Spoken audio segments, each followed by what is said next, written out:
Two Mugs of Tea podcast. Hello, you are listening to the Two Mugs of Tea podcast. This is a brand new combat robotics podcast that will probably look at more of the personal side of things and more at the people behind the machines. So in terms of people, I am one of your hosts, and I'm Tom from teams Tauron and Monsoon. You might have seen me on Robot Wars and BattleBots and Bogglebots. And I'm Tim. I've been on most teams going, Yeah. Fought in 3 different continents on several teams there. You've been around the globe a fair bit. I just don't stop, yeah. You just don't stop. So we are going to start a little bit of a conversation with Roboteers. We're going to sort of get to know them, get to know where they come from. And just come in the door, actually, in fact. This is good timing. Rory. It's good timing. It is the Rory Mangles. So our very first guest ever is Rory Mangles. Hello. Chinese. Rory Mangles, everybody. He's just come back with Chinese, actually. Yeah. We've had a day repairing Monsoon. Yeah, what have you got there, Rory? Explain yourself. Chinese. Alcohol and Chinese.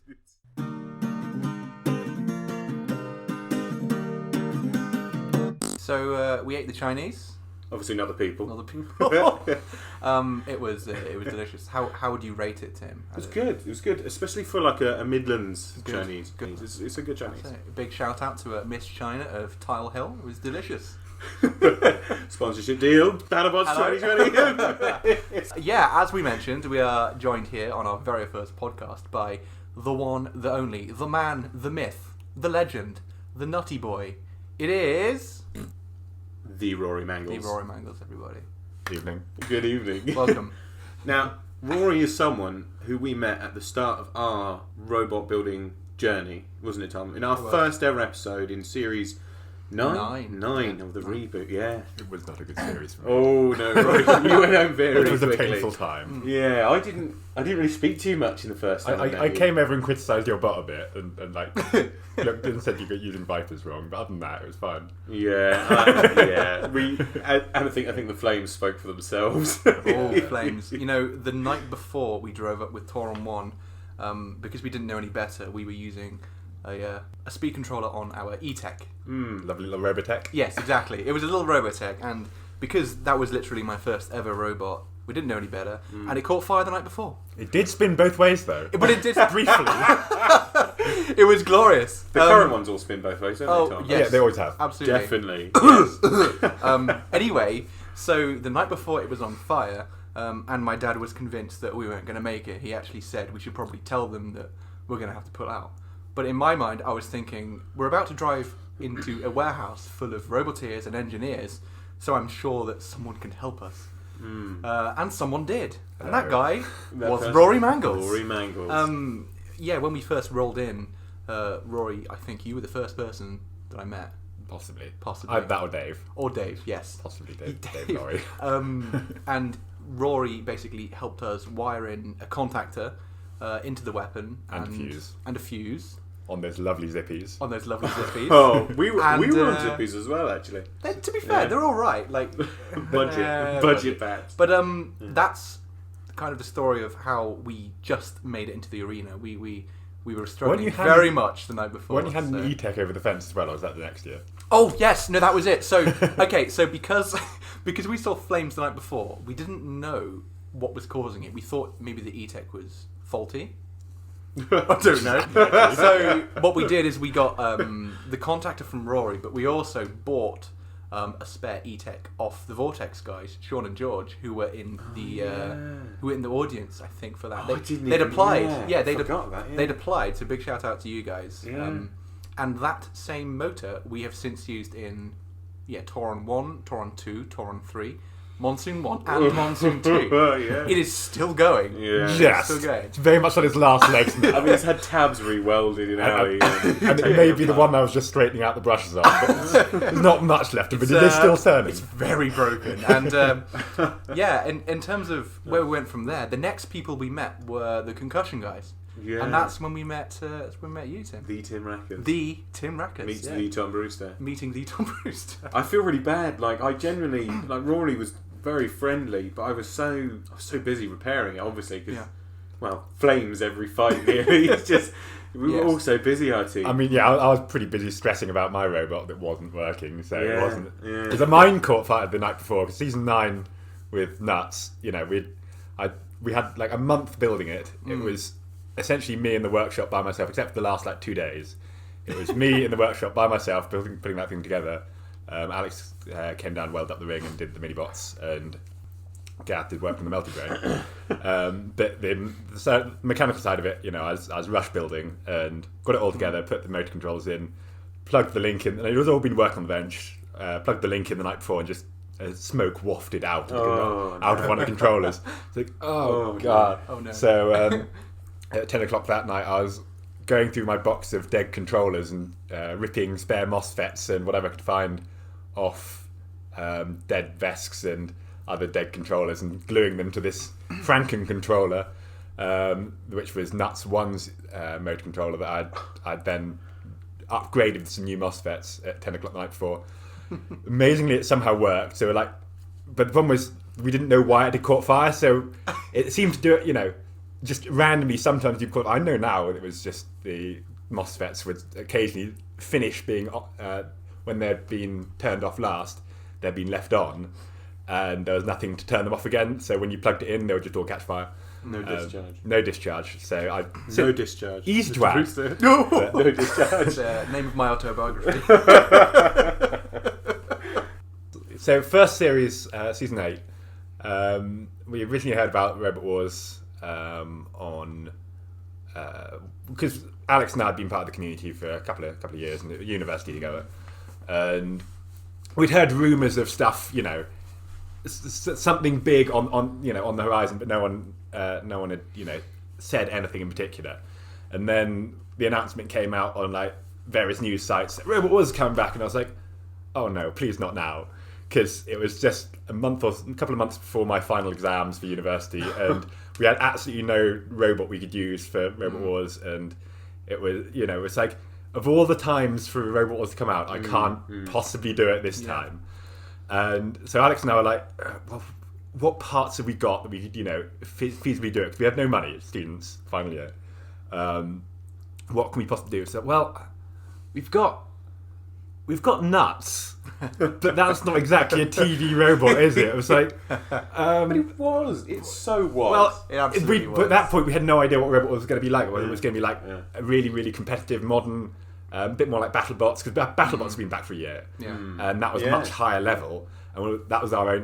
Is it going to be more like that? Is it going to be much more of a kind of technology competition, or what was happening? So like, well, we've got Nuts. But it has got Dave Laurier's motors in. But Dave Laurier wants to play, and he's great fun, and we're really good mates. So I was like, and I saw a couple of messages they had posted about Robot Wars coming back.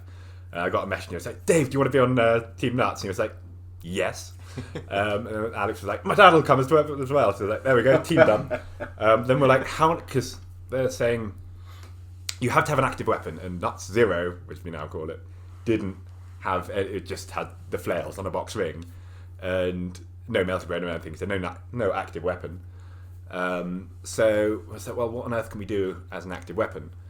So we tried a whole lot of different things. We were like, well, we could put like a 50-60 brushless motor on some sort of spinner out the front, or 50-60. Yeah, 50-60. As in the featherweight. As in the featherweight. The UK standard featherweight. This was old school brushless times. Brushless are fairly new at this point.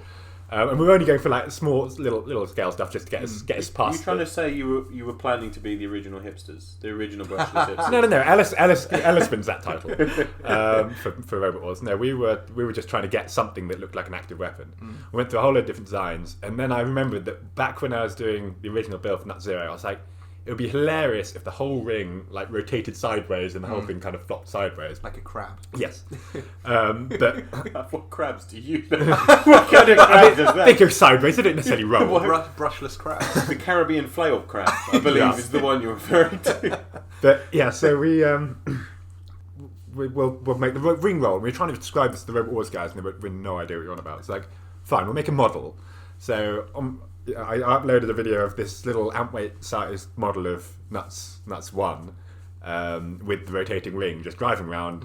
And the way we sold it to them was that the rings with the long arms down the side had the points cut so that when one side was down the floor, it would act like a fork, and you'd get under people and flip them up. which would totally work with Nazi Spring. with all the power. Legitimate application. Well, they were all the power of 5060. So you know, they were like, "This is excellent. We'll have that." I was like, "Sure." So yeah, I was in the lab at university working my final project with Gareth, who was then on our team in Series 9, and got a call, and they say, "Yeah, you're in," you know, and it's like, "This is pretty." I was and I just posted to our team chat saying, "No need to get excited, guys, but just have the call from Robot Wars, and yeah, we're going." It's like pretty cool. That feeling, yeah, it's crazy. It's crazy. So then we had to. Then we obviously had the problem with building a robot and doing final exams and doing final coursework and affording it. Unfortunately, back in those days, they were like, or more to the point, that everyone was like, the timescale is too short. No one has a robot in the UK that can face spinners or do TV stuff, you know. And halfway through, kind of what would be the kind of application build process, I was like, what happens if we up the weight limit by 10 kilos and give you an extra £1,000? What would you do with it? And we're like, actually, yeah. So they asked us to write like a page of notes saying what we could do with that. So we're like, well, we'd build a whole new robot because the original Nut Zero cost me about 30 quid to build because it was made almost entirely of donated or recycled parts. Wow. And so we're like, well, how on earth can we spend £1,000 on Nut Zero? So like, right, mini-bots, brushless mini-bots, and you know, we'd go for like all new steel. For the rotating ring, we bought a car winch, electric car winch, and stripped that down. It was the most pain in the ass decision I've ever made. Sort of saving time, but didn't. Yes, very much so. Yeah. Trying to save money and failing miserably. So for the build, we had 10 days total, 10 because days. it was just for the weekends that we could, because obviously during the weeks we had university.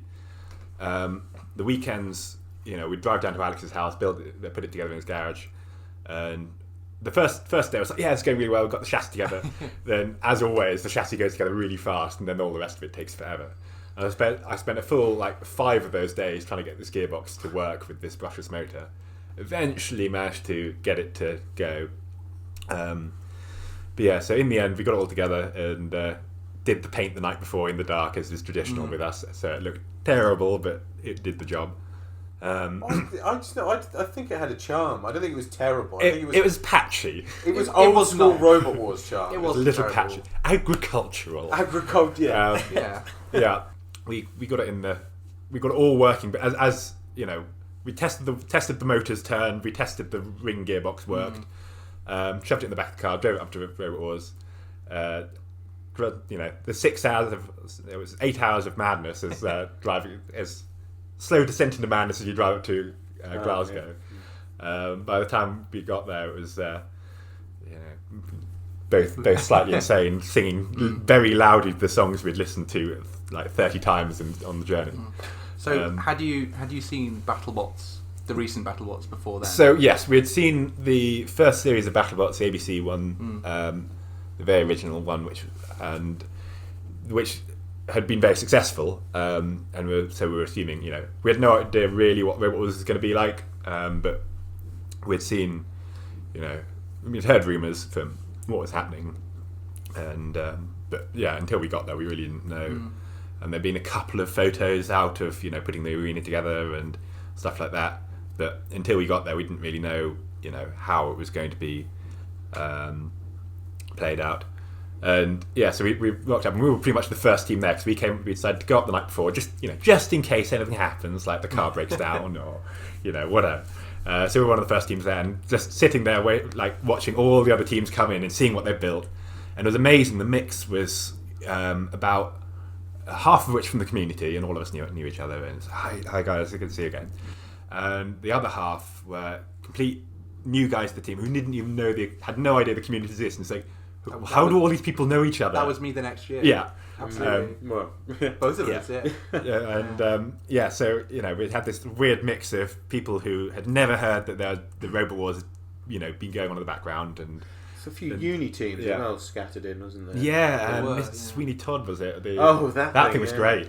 30 kilos. It was like 60 kilos total. They were in the They were in the airport bar the night me and Carl arrived Yeah. because we went for a quick Oh, drink. when you were For in the the audience. audience. Yeah. No, it's, Yeah. So actually, fun fact: Tim and I were both in the audience for that series. You were there for the pilot, weren't you? Yeah, I was there for the pilot, so you won't see me in the audience for that. But I think Tim was quite. You might see Tim. You were using me in the clips I wasn't even there for. They Yes, used me they in the were. final. I wasn't there for that Yeah. bit. But I was very lucky to get that because I ended up working with Ian Lewis. Yeah. That's how he got me it, yeah. VIP tickets to see him. Yeah.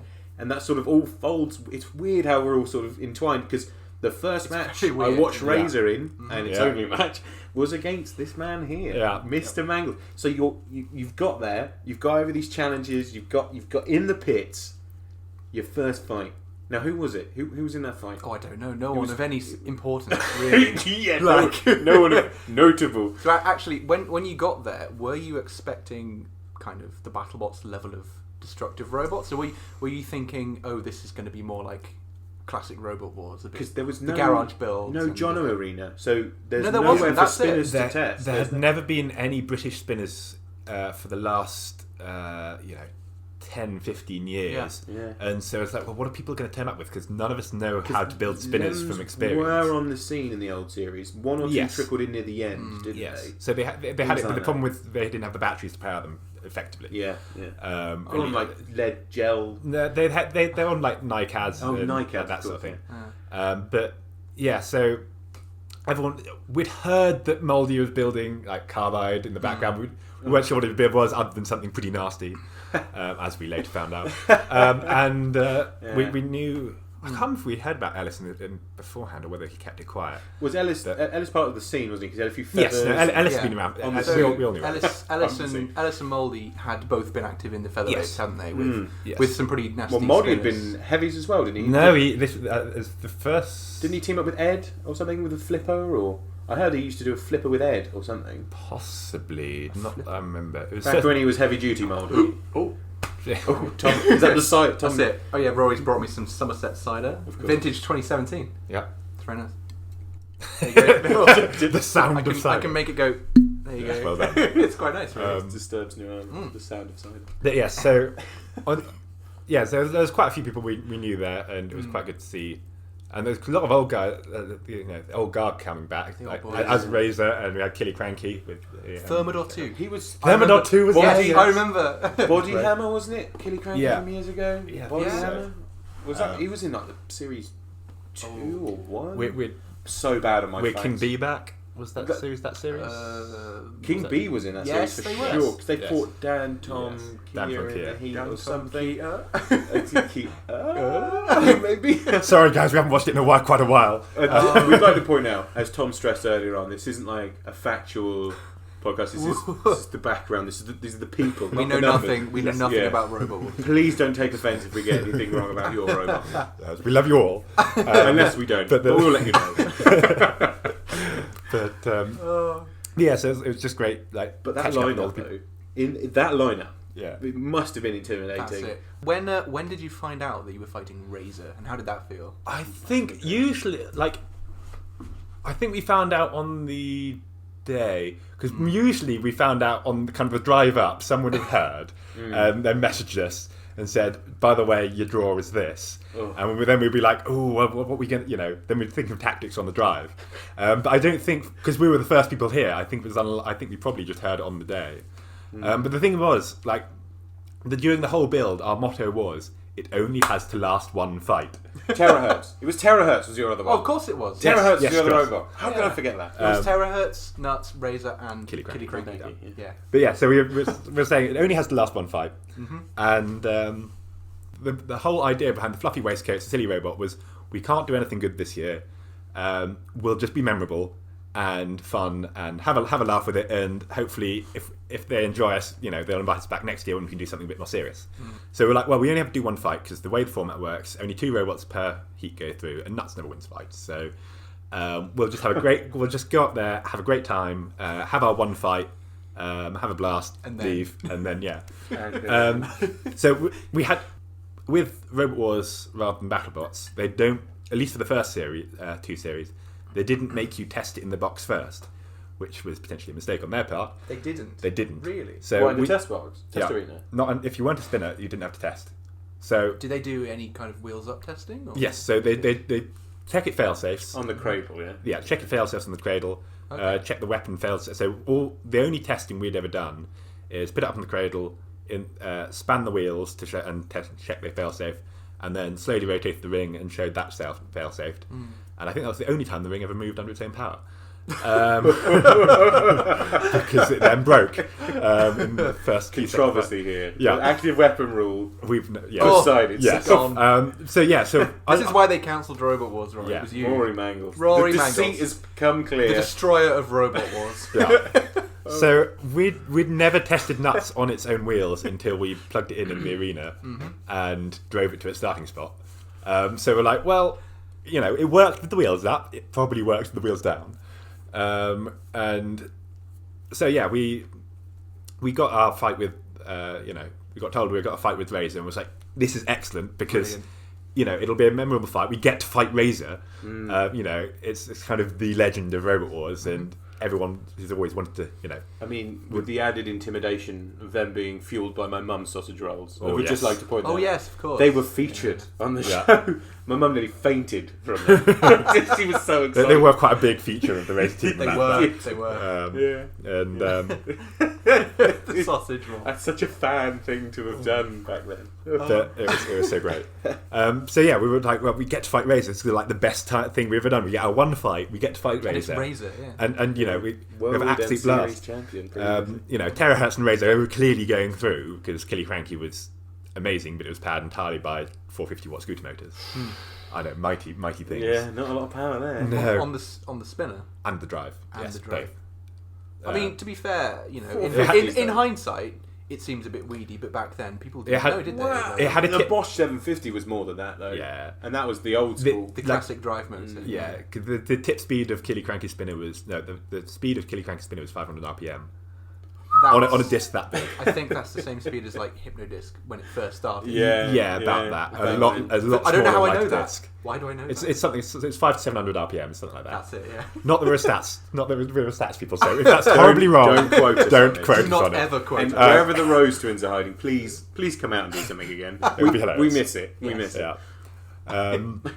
So we had this, we had this great fight lineup. It was like, this is gonna be great, and they suspiciously put Killy Cranky and Nuts in one of the two driving pods, and John Reed and the Razor guys in the other. And we're like, well, this isn't at all. It doesn't at all feel set up. And as soon as they start the fight, Terahertz is on you pretty much. yeah, Terahertz is straight on us. Razor is straight on Killy Cranky. And I was like, oh, well, they've clearly had words. But funnily enough, when we start the fight, if you watch it, Nuts rolls forwards about half a foot and then stops entirely. And I was like, oh, well, that's us done. Absolutely nothing happens. Well, It jolted forwards a little bit, died entirely. I was like, well, shit. That's us but done. the hype of that was. It was so intense. I was sitting there watching You saw it. that fight. I was there with Yeah. Razor. They brought me up, and Oh, yeah, right. And me and Carl actually, who was also on concussion, we were sitting there so hyped. Oh, Razor! We haven't seen it in years. It's going to be amazing. Oh, it's going to be such a hype build up. Yeah. And then this it's our favourite robot. And then this moron But- farmer boy Well, with his broken ass. well, it died within the first 3 seconds of the fight. We managed to drive to our starting square.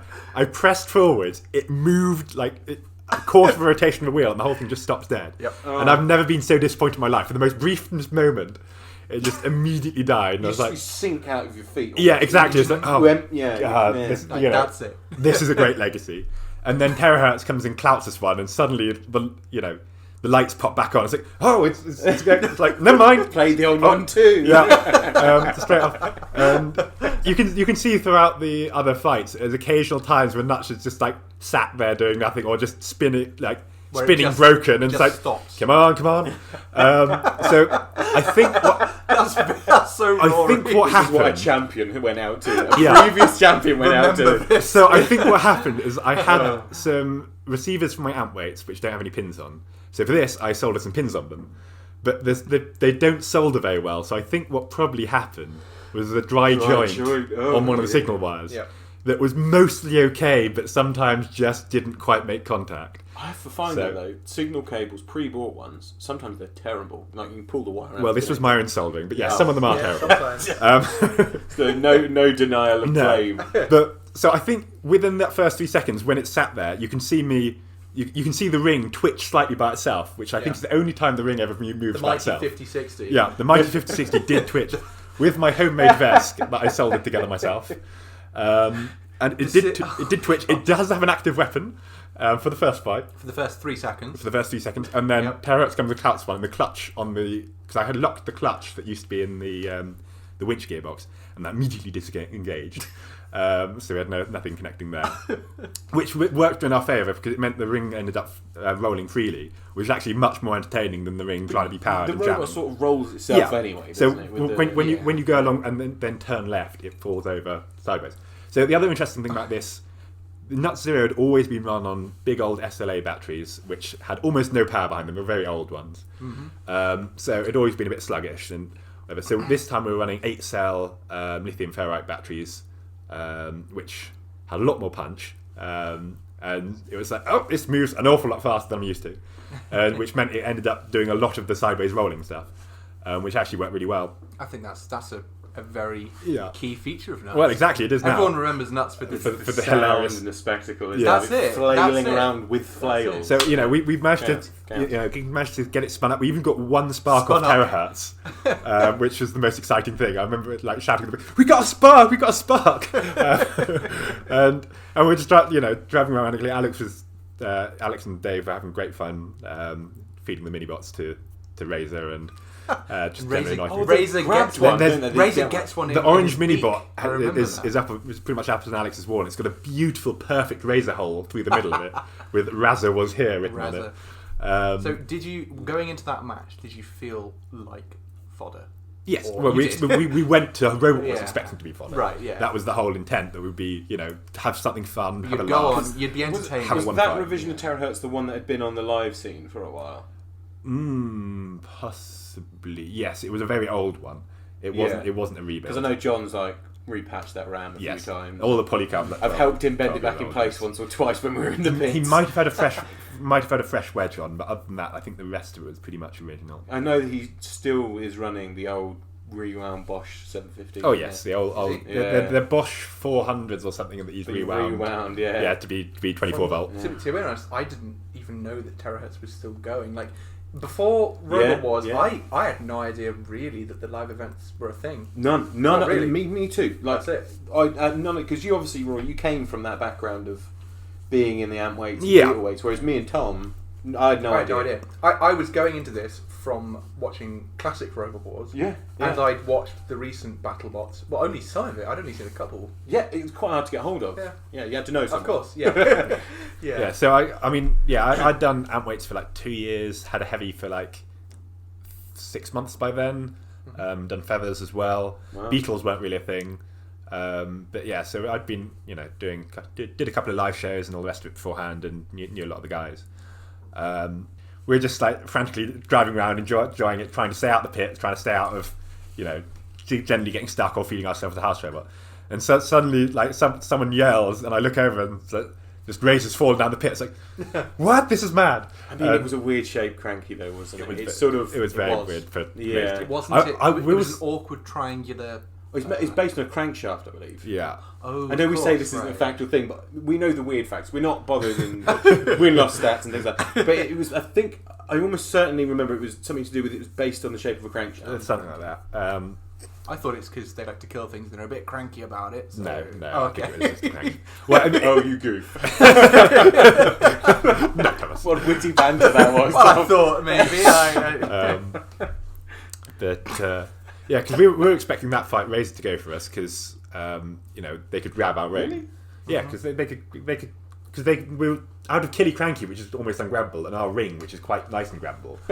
I'd say it's a quotable moment. That's a quotable moment. It's a very grabbable ring. But Cranky being the spinner, Terahertz has the wedge. I imagine they would go for Cranky. And we had Nuts. The only thing Nuts had armoured for was axes because the previous version of Nut Zero had faced Thor in the FOA Champs. And absolutely had its head bashed in because it was only armoured in 10mm polycarb. It's like, right, I'm not making the same mistake. So we had the really nice composite armour on top with the Hardox and HDP, which terahertz barely made a scratch in, and that worked really well. So we were up against Axe, and as Alex says, we're happy to fight Axes because that's the one thing we're armoured against. So terahertz can wail away on Nuts' lid for as long as it likes, and it doesn't really make any difference. And he couldn't exactly push us around because Nuts is impossible to push when it's spinning because it just kind of rolls off someone's wedge. Very hard to grab, and also very hard. Yeah. But if Razor had come up to us and grabbed us, I don't know whether we'd be able to out-push it or pull it, but because he, again, fact thing, but I only know it because I got to see it in his shed before he went. It's alright, lad. You're allowed to know things. You're allowed to know this one thing. It's okay. You sound like my mum. So yeah, obviously. Before going up, he gave me a full strip down of what was in there and had a look at it, and it was just hello. I bet he in did. his shed, Go on. No, but they used a local company in Dorset for their motors. They had Parvalux, I believe. Yes. And they're sort of right-angled. They're really odd. They sit perpendicular to the floor. They're basically wheelchair motors. Yeah. But they're quite a bit of power behind them still. Yeah, they were surprising. A little outdated. So I think you did.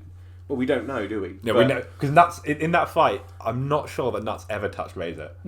I can't remember it going near. No, the mini-bots excluded, but yeah, I don't. Yeah, I just remember terahertz on you the whole time. The clang, the noise. I don't know if it went through on the TV as much. I don't remember. The clanging and the wallop of that titanium axe on your armor with the flails going everywhere. It made a hell of a noise. Crazy. When someone hits the ring, it's like shaking of massive chains. It must have, I distinctly remember in that series though the odd sound effects. Yes. When things collide. Lots of dubbed sound it was effects. that clang. Yeah. So there was, wasn't there? It's like the Wilhelm scream of yeah. Yes, there was a Wilhelm scream well. in the intro, wasn't there?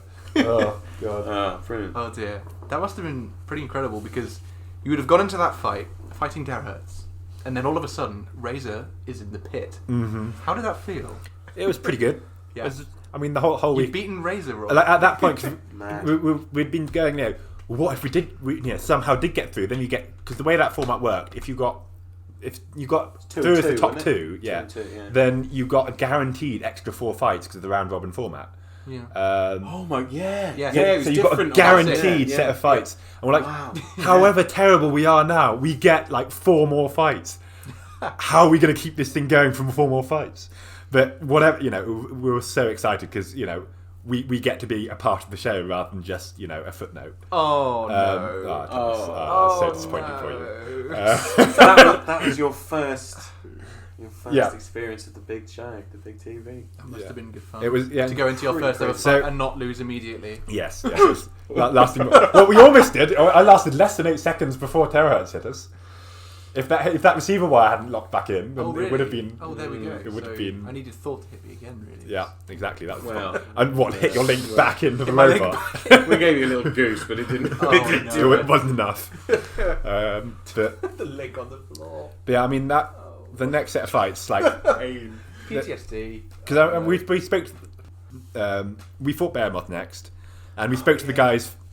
We spoke to the guys before the match. And, don't throw us out immediately. We just want a hilarious fight because want to make good TV, and you can clearly beat us, but at least make some fun of it. So, had you fought them on the live events circuits before? I think so.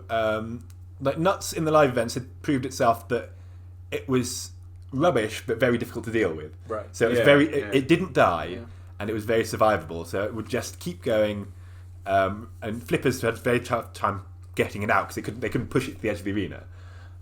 Nuts very rarely gets thrown out of the arena. And just going to grab a beverage. We'll be back to the getting a beverage. Tim's off for the I've beverage. still got a little bit of stuff there. So we discussed beforehand anyway that having this awesome, hilarious fight, watching back, it makes for okay TV. But for us, it was the most fun fight we'd pretty much ever had. Tim, what? It was. Tim's got a spring roll. So Tim, update. Tim has a spring roll. Yeah. With his. Oh, a bit of ASMR there. Get it in your beard. In the beard. Stroke the beard right up to the. But yeah, so we ended up this fight with Behemoth, and it was a lot of fun.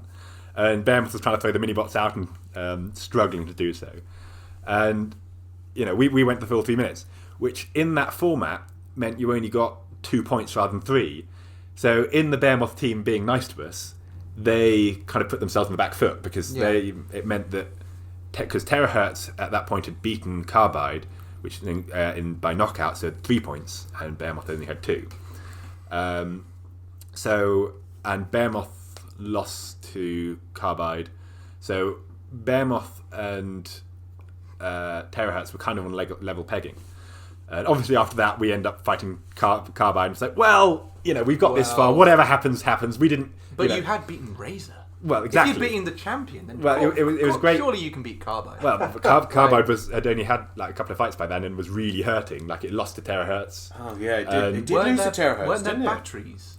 Very, very puffy. No, it wasn't necessarily batteries. It was the clutch. The coupling as well. It was the clutch on their motor was slipping and superheating their bearings and seizing up. Yeah, making it sad. But I mean, Terahertz wedge was what, 4, 6 something. It was 4 or 6 mil. It was only substantial. It was only 6 mil, but it was the right angle. Like Carbide can easily go through 6 mil hard. It was as well, wasn't it? But it's possibly, that steep dangle, isn't it? It's quite hard. Yeah, Carbide never got a bite on it. I am surprised. I mean, oh yeah, it was very well done by Terahertz. But I mean, John, he's driven for years, hasn't he? Like, if anyone's going to outdrive someone with a big old weapon, it'll be a seasoned veteran. Because we'd put Behemoth to a judge decision and then spectacularly lost to Carbide, which was hilarious. Then, we for the John Reed fight, if we fought Terahertz and took it to a judge decision, Behemoth would go through, which, we're better mates with the Behemoth guys. Better mates. Love you, John. But the Behemoth guys are good. Kane is a riot. Yes. Absolutely. Kane is an absolute riot, yeah. So we're like, well, we owe it to the Behemoth guys to at least try. But because obviously the Carbide fight, we expected to be fairly torn apart.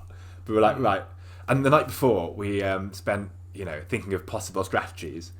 And we're like, for Carbide? Or? Yeah, for Carbide. Right. So because in the skip out the back, there was absolute acres of 12 mil polycarb. So could we build, because we've got a bit of weight spare, could we build some attachment that sits on nuts that kind of scrapes out the front and kind of gets underneath it? A 360-degree wedge. Yes, no. Like a limpet. Yes. So we were thinking of a back in BattleBots in the first series. They'd Ghost Raptor had done this thing with Ice Wave and made this big long arm attachment and pushed it top. The de-icer. Yeah, the de-icer. Yes, well remembered. So we want to make a decarbonator. Decarbonator. And which would go underneath a long, basically flat sheet of polycarbonate sat on the floor and just pushed it along and kind of got underneath. So you'd go underneath the spinner and just push against it. Or something. It was a bit of a last year. And Alex strongly went against that. Was like, no, we're going in as is. And definitely the best decision, because that was hilarious. Yeah, adding polycarb last minute to your robot. Yeah, who would do that? Who would do that? At least it would have been 12 mil. What a moron! Who would do that? Who would do that? But so because obviously if we'd done that, it wouldn't have worked, and it would have looked terrible. It might it have wouldn't done. have worked. It could have done. It could have busted some nuts. No, it wouldn't have worked. So we got thoroughly torn up by Carbide, which was, glorious. But it was glorious because it was so torn apart, and unlike BattleBots, Robot Wars, they're like, you have to be back in the arena in like 2 hours. Was it actually 2 hours? It wasn't. It was in the same day. It's brutal though. It was brutal. Like they. It may have been 4. It may as well have been 2 hours. Yeah, they said be ready in 2, and sometimes it was more. Sometimes. Yeah. It possibly, like, because of the round robin format, everyone had so many fights to get through. Yeah, it was like 4 to 5 hours possibly. And the first series didn't have the blessing of Aftershock right enough the arena to buy you more time. Yeah, exactly. That's it, yeah. So we took the whole thing.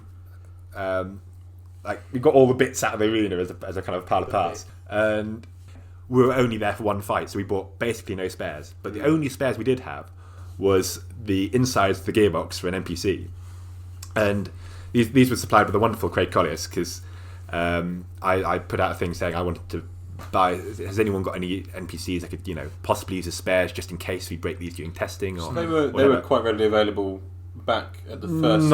They were very available in the US, right? Yeah, but not in the UK. And Colliers had bought some of these NPCs back when he was originally doing Gabriel, I believe, and was looking to use them, but they were a bit skinny, and then used the T-74s instead in the first version of Gabriel. So for the uninitiated, the NPCs are essentially all-in-one gearbox motor. They're big wheelchair motors. They're used for wheelchairs, and Yeah. I think they were used in Tombstone. Monsoon. Wasn't the first Carbide run on NPCs? I think it was. Yes. It was, and they're just a very So simple.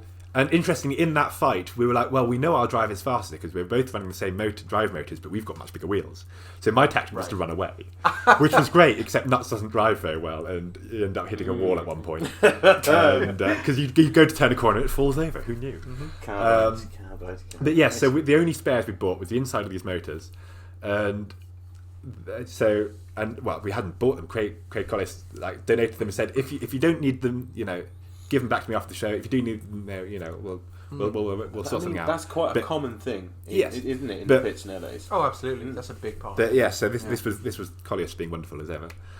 He is lovely. He is big shout out to best. He is one of the most upliftingly wholesome people I've ever met. He is wonderful. If you ever feel crap, he would just say something really nice. But mean it. That's the nice bit. At least I hope he does. Otherwise my psyche is ruined. But he's one of those fantastic people, He's wonderful. Big C. So yeah, Big C. Shout out Big C. And so we'd obviously the gearbox was broken, so we took them apart, looked inside, and sure enough, all the teeth had fallen off the gearbox. The drive. Well, there's the problem. But the motors were kind of still intact. So I was frantically trying to get the rest of it straightened out enough to work on. But Craig Danby offered to rebuild the gearboxes for me because he was there with Foxic 1 or 2. He was there with. He wasn't having much luck, but he did an absolutely brilliant job of really fast rebuilding. He got because the problem with NPCs, they're filled with this thick red grease that looks like internal bleeding. Oh no! It's pretty horrible stuff. And so robot blood. And these gearboxes are filled with this kind of metallic red paste with really sharp bits of gears, and the most I cleaned it out afterwards. The most horrible substance I've ever come across. And so Craig managed to swap out these gears and get these motors rebuilt. Yeah, you can see him running around in some of the shots and just getting these motors back together. And we got them back. We got the. I think at this point we'd given up entirely on the weapon gearbox, so that was now no longer in the robot. No active weapon. Robot. No active weapon. What is this? It was active enough. What is this? It was self-activating. Self-activating. Like Loctite. when it rolled, the ring moved. The ring was fine. With the robot. Yeah. And so we managed to Gravity is the active. Gravity's the active weapon. Yeah, I don't think I've ever shed as much blood doing a rebuild as doing that, because there's so many bits were torn. The motorbike wheel that was on the wheels had all torn. It has these steel windings. The steel windings in. They just stab you in the hand. Nice. Craig came back absolutely covered. He was wearing white t-shirt. And they were bright red, looked like he'd murdered a badger or something. Murdered a badger? And red stripes down him from all this gearbox grease. And somehow we managed to get it back together in time. I don't think it was as broken as we thought. Both gearboxes were rebuilt, but the thing is, there is almost nothing in Nuts to break. It is 2 drive motors and a chassis. And as Dara, when Dara shakes it, I say, don't shake it too hard, because it was very much, if you pull the ring towards you, it would just fall off. It would just fall off. So your active weapon would fall off. Within seconds. If Dara had pulled it towards him slightly, it would have fallen off. So we were couldn't do that to Carbide, and the weapon falls out. And I've never seen motors as crunchy as the ones that were on Nuts, because they were filled with this gear tooth paste. Crunchy Nuts. That was crunchy nuts. You literally turn the wheels it was very horrible. And it's a good soundbite, that, by the way. Yeah. And so we lifted. We nuts. gingerly lifted it into the arena, and it's ginger crunchy nuts. It was so wobbly driving to the start position. It was kind of limping as the wheels kind of turned around. But the thing is, you don't notice it on the camera, no, because of all the nonsense going on around it. You didn't. I just didn't see that. I think just before the fight, when we were all mic'd up, Dave asked me, well, how's the drive? It's like, it's very lumpy. It's very lumpy, but it goes. Yeah. And so we went into this fight with Terrorheads expecting to, one hit KO, and somehow the poor bastard keeps going. It's getting sadder and sadder. Screaming at you in the arena. Literally, throughout the fight, it was getting sadder and sadder. Like, I kept losing control as this signal wire kept going. Who were you fighting at this point? This was Terrorheads. This was Terrorheads. Oh, this was the hook. The hook. So this is when, when one of the first or second hits that Terrorheads does immediately knocks the ring off, to no one's surprise, or at least not our surprise.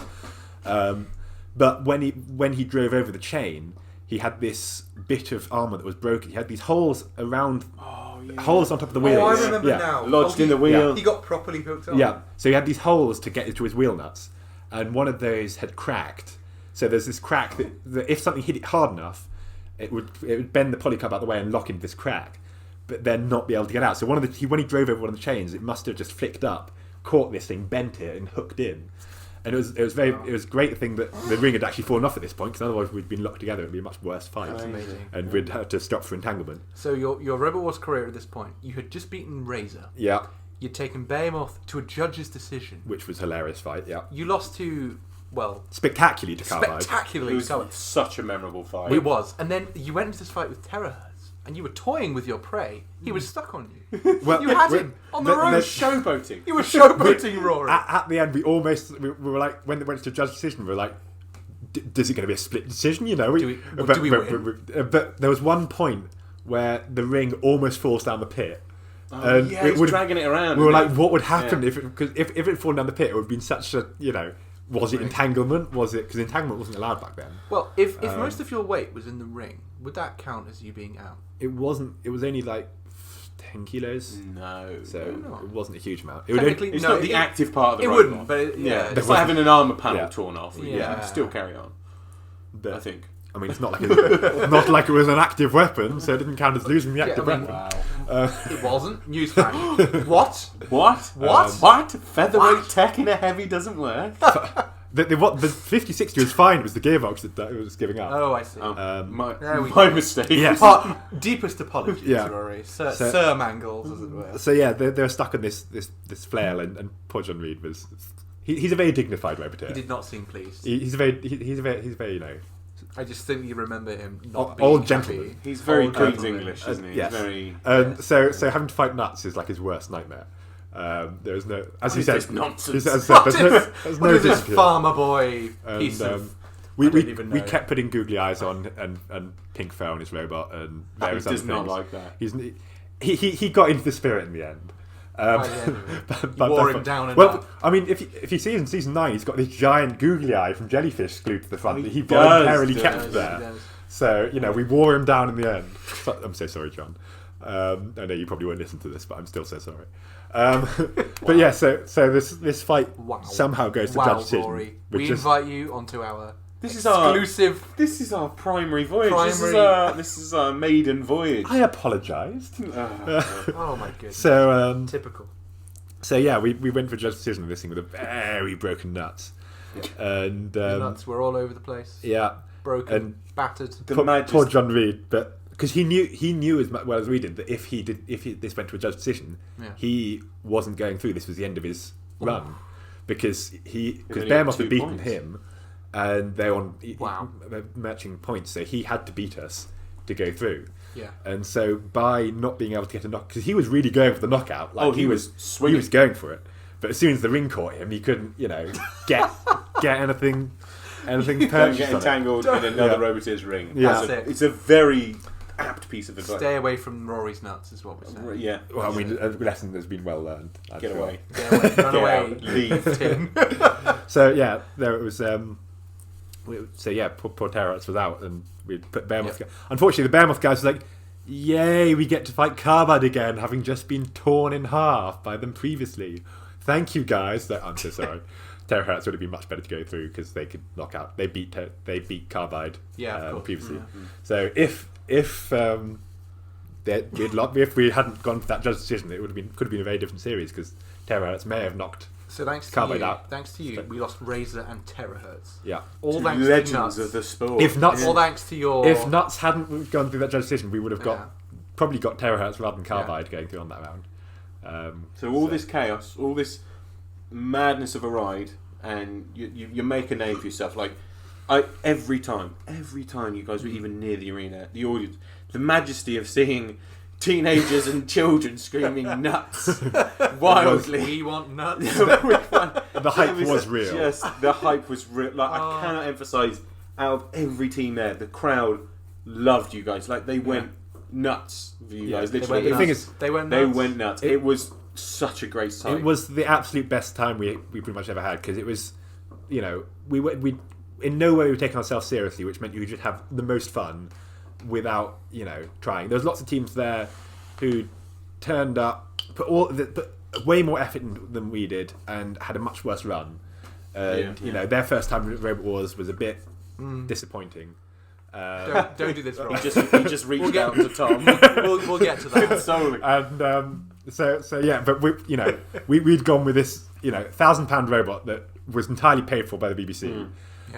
They'd also paid our travel money, and I was in my tiny Corsa, which used barely any fuel, so we actually made a profit on this. Amazing. But like nobody £100. does that. Here we are with oh god. And so this robot was totally expendable in that sense. So it was like, if it gets torn apart by Carbide, then go for it. So be it. Amazing. We just went up there, absolute blast. And on the way home was like, what do we do with our lives now? We have peaked. It was very much a case of the ultimate come down coming back. So and waiting for that to air was the longest couple of months of my life, because I spent a long time editing it. But no, it was a lot of fun.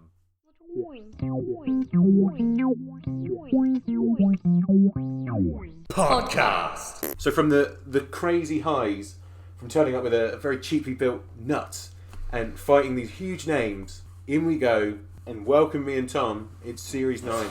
Series 9 has begun. This is it. This is where it all began for us. This is our starting point. This was the start of Concussion and Toron, the brief appearance of Toron. And Nuts 2, my attempt of doing a serious robot and failing miserably. But he came with a vengeance. So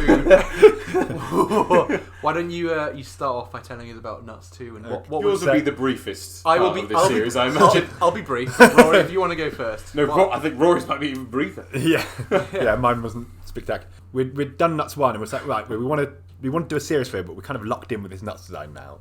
And it's a lot of fun, so we'll do on this. And we'd always thought of doing a Melty Brain for it, but it's like, well, there's no point doing it for a live show, because there's no Melty Brain is tricky. So for the muggles out there, can you tell us what is a Melty Brain? So the Melty Brain is the bit that allows it to spin and move across the arena at the same time. Which had been done for years in smaller weight classes, but no one, as far as we knew, and as far as I still know, had done it in heavies before. So the whole robot spins and the motors turn on and off very quickly. Yeah, so it keeps track of where it's spinning, and once per rotation, one wheel brakes hard, and meaning the other one moves forwards, and the other one, etc. So the whole robot is the spinner. So once you get your head around it, it's quite a simple concept. But the idea of it, if it's not been explained carefully, and it took me a while to get around how it works. Is quite difficult to get your head around, so that's hence the name Melty Brain. But so we were like, well, to do this, we need a bit more power in the drive. So I turned once again to the wonderful Craig Collius. So he had. Sup, boy? What you got for me? Yeah. That's how you must address him. To anyone who hasn't met him. That's it. He likes it that way. He likes it street. Yeah. So if. We had essentially, because Series 9 filmed at the end of the same year that Series 8 filmed, so it was essentially 2 robots in 1 year. So it was a quick turnaround. It was a very quick turnaround. It's not like BattleBots where it's at the same time every year, and you have a year to think about it. I mean, that would have been sensible. Yes. That would have been the nice thing to do. But so I had to I'd done a couple of big projects before, but nothing quite as nicely done as this, and it had to be very powerful to get the speeds we wanted, and work very well. And the only other person who had this, a large wheeled robot with powerful motors was Collius with Gabriel, and he's very well known for his incredibly simple engineering, elegantly simple engineering. And so if there's anyone to base your designs off, if we had to do it in a hurry. So I was like, well, if there's anyone I'm going to base my design off, it's going to be Collis. So I mean, his bot, the Saint. If anyone's ever been to any of Jono's shows or any of the live shows, any of the young shows, there are a few names that have done 500 fights or more. Yeah, easily. Yeah. His old bot, the Saint. Like that was pre-Gabriel. That thing. It's so durable. It doesn't stop. It has 6 drive chains in, and yet never breaks them. But like you said, elegantly simple. Yeah. So he was using for his drive setup these big A40 amp flows, which beautiful things, quite heavy, but so much power, so robust. Very big, powerful motors. Quite heavy on your pocket as well. Yeah, yes, exactly. I had to have a very stiff drink after I ordered those, because I ordered those before we actually got the confirmation. I wanted to get them first. Mangles. Yes. So it was because Rory spicy Mangles. The only place to buy them from was America, so we had to buy. If I'd waited, because between confirmation and being on the show was about a month. So if we'd waited for confirmation to do the whole build, we wouldn't have time. We had the same thing with This was before Rapid stocked them. So they're now stocked in the UK, but back then we had to buy them from America, so it was like a 2 or 3 week lead time on them. And yes, it was £600 I spent on those and a very stiff drink. And this is, Robot Wars, his sponsors are nigh on impossible to come by. So all this without your own pocket. All right. Well. Okay, I'm bad at sponsorship. Rephrase that. But yeah, so we got the call in, and I CAD'd this whole thing in SketchUp. Beautiful SketchUp machine. The CAD program of champions. Of crayons, yeah. Crayons. It's a glorious thing. You can design after a condiment. I just you can design heavyweights in it. I wouldn't necessarily recommend it as the first choice, but it's what I had. It's what I knew. I know it's terrible, but it worked. So I designed it all, converted it all to DXF by redrawing each part in eMachine Shop as a 2D part. eMachine Shop is paint. I've used it. It is paint. It does export DXF though. It does work very well. I did the knuckle dusters for Thumper in it, and it's dead easy to do. Yeah. So I drew it all in SketchUp, translate it all to DXF using eMachine Shop by redrawing each part. And then sent the whole lot off to K-Cut for various machine shops for quotes, but K-Cut was the only one who got back to me in any decent time. Big shout out to our sponsor K-Cut. Gotta love K-Cut. We love K-Cut. We love K-Cut so much. Literally, I've seen them send parts out to people before they've even paid them. That's how efficient they are. I may have They're incredible. They are fantastic. Yeah. Really next day service on your water jet. It's pretty impressive. So yes, this large pile of K-Cut. Please sponsor us again. Please, we love you. But yes, this large pile of K-Cut parts arrived, and when they first arrived, it's like, I've got the scale wrong. These are all way too small, because Nuts 1 is a big boy, and Nuts 2 is quite a lot smaller. And the top plate arrived, and it's like half the size of Nuts 1. It's like I panic, like quickly jigsaw some parts together just to make sure it fit. It did all fit, fortunately, but it was just so much smaller. It entirely threw me off. So I had quite the opposite with Toron. Oh my god! Am I building a boat? It's seaworthy. Toron. It was a mighty came beast. with an outboard motor and one of the optional extras.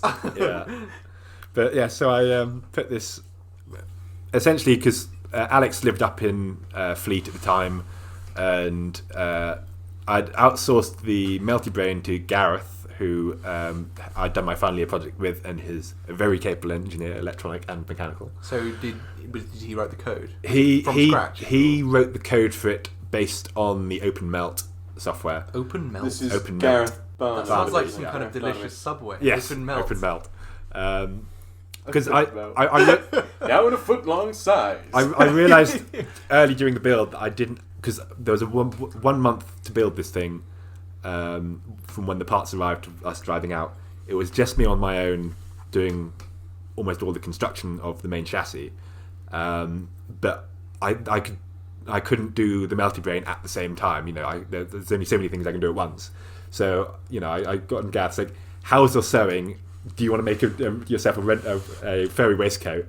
And in exchange for a Melty Brain. Are these standard prerequisites to joining? Yeah. So if can you sew? Can you make your own fluffy jacket? Yeah. So if when you join Team Nuts, you have to make your own It's waistcoat. like the you can't Masons. you can't buy it. You can't. Not that anyone sells furry waistcoats, as far as I know, and you can't get someone else to make it for you. You have to sew your own waistcoat. So there's a great photo of Alex and I sat at his kitchen table sewing. You can sew a waistcoat. You can build a waistcoats. robot. Yeah. That's it. So yes, I outsourced the melted brain to Gareth, and he did an excellent job of building a prototype. Waistcoat. He did a very good job of the waistcoat as well, with prototype melted brain unit that drove on the floor. But because the build was quite a hefty thing, we didn't actually get time to test it.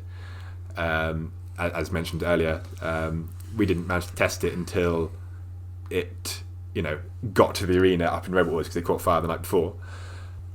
So, I've just about got the ring together. Just about, just did the first test. It all caught fire, and we made the decision that we'll leave the melted brain out for the first fight and just run it without an active weapon and just get it going. And we just need to get in the arena because the rules on getting the stipend for £500 was if you don't get it in the arena, you don't get the money. Right. So it was a lot of pressure because I'd spent all my savings down to the last £100 on this. Wow. £2,500. It's not a sport you do to get rich. No. So I was very stressed on the financial side of it, and I was like, I need that stipend money back. I can't afford not to get this.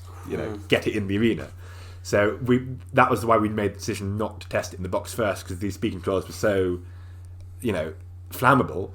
We were like, well, it's better if it catches fire spectacularly in the arena than if it catches fire spectacularly in the at test least you've box. got to the main stage. At least it'll make for some TV rather than a complete waste of money and time. We got it in the arena. Oh no! It drove. That wasn't It drove to its start spot. Yep. Just because that was again the first time I'd ever driven on its own wheels, having loaded into the arena, as is traditional. It drove to its start spot, so that's okay. Then they were like, right, everyone's drove to the corner while everyone's loading up. Then it was like, right, everyone drive to the start spot, go to drive forwards, only one wheel's working. And so I crab walk across, going, oh god, this is terrible. I got a round of applause for getting to the start point from the audience, from my beautiful crab walking. What had actually happened? So the crab walk, for a lot of people who obviously haven't built their own or driven one. Yeah. What the crab walk, Tom? In crab so walk. many words, what would we call it? When you lose one side of your drive, you can sort of shuffle your robot forward by just powering one side on and off quite quickly. Slowly back, slowly like forward, skid slowly steer. back. Like you accelerate and brake and you skid a bit forward. It works better with It's like a limp. vertical spinners. It's probably, very much a limp. But, it's a limp. Yeah. You were dying, Rory. So I limped to the start line. 2 of the mini-bots did. We had 3 mini-bots, 2 of which didn't work. Oh no. They kind of drove. The blue one died before the fight had even started. Oh no. So we had one red one. I think the other one kind of worked on one side. Did you have the camera on it at this point? No, that's next series. So we start the fight, spin up on one wheel, kind of limping round. Because that's all I could do was just drive for any control I was going to do was just make it spin. It's like, well, at least that's my purpose. So it kind of spins half-heartedly at like a couple of RPM and just kind of limps around, no control. And then mercifully Matilda throws at the arena, which at least made for some good TV. So we're very grateful for that. That flywheel seems a little. It's a bit OP. A little overpowered. It's like 40 kilos, something ridiculous. Was it really? It was something pretty hefty. 40 kilos. I love it though. It's even to the detail on it. It's got the little Robot Wars logo, water jet cut out. But it's by far the most powerful spinner there, and I think in terms of monster. It was maybe not, but it's certainly one of the heaviest hitters. You didn't want to get near it. No. Because we had a vengeance with Matilda because in the first series, in the Behemoth fight, she flicked us up in the air and we stabbed a huge hole in the back of her when we came back down with one of the ring forks. So afterwards, we got a good yelling at from Matilda's quite formidable handler. She's quite a. She matches the matriarch herself. She was the sort of person you would expect to be looking after Matilda. So she gave some quite stern words, putting quite a large hole in the back of Matilda. Got Mr. Trunchbull in my mind. Yeah, but it was. I mean, I'm sorry. If I don't know who you are, but I'm sorry if you're listening. But yes, it was sort of allows her to handle herself in a bar fight. That sort of. Yes, she was great. But yeah, so we had a bit of a bit of beef with Matilda. Yeah. And she was kind of paying us back for that. Although, in hindsight, had Nuts worked as it did in future series and Matilda had been in the arena, I don't think that... and if Matilda had come near us, I don't think that would have lasted well for a fiberglass rear end. Of course. Was it still fiberglass? Yes, it was. Which is why we put It a was hole fiberglass. Which is why we managed to put a hole in it so easily, because we just landed on it and it broke. Right, yeah. It does look like icing, in all fairness. Yeah, it does a little bit. But yeah, so we got thrown out of the arena. It was pretty much of a disaster for us in terms of how the robot had done. And we got it back to the bench, and one of the wheels felt completely locked up. I was like, if it's killed one of the motors, I'm going to cry. Because, it was one of these things. I put so much, spent the last month or two, all of my money, and it just didn't work. And it was the most disappointing thing. We stripped the whole thing down, and I was like, right, get it parked, just have a look, trying to be cheery, and then various bits like hiding under the table, like, oh god, why? Wow. So my strip. Fortunately, what happened? It turned out that one of the half mil transparent HDP spacers, which commonly found in milk bottles, that I use to space some of the gears in my gearboxes. Oh, I've heard of this before. The milk bottles. We've got milk bottles in Monsoon's gearboxes, Tom. You know this. We have. It's a great spacer. It's low friction. It's nice and thin. There's nothing wrong with milk bottles. Pharma tech is so advanced. But in this case, this one spacer got chewed by one of the gears slightly, so it was causing a bit of friction in the gearbox, which is why it was a bit thick. Maybe it's because it was a milk bottle. It's fine. It was only in this one application. Hang on, was it full milk?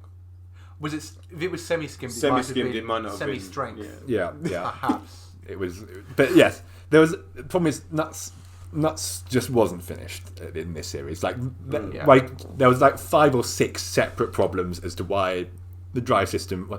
I mean, the main reason why it wasn't turning at all was that there was a signal wire that ran the length of the robot, and because it was all a common ground plane, you were getting ground loops, and the whole thing was floating up, and it was losing signal on the far side. So there's one really long cable that was floating across, and there was so much current flowing around this thing that the ground cables would just float.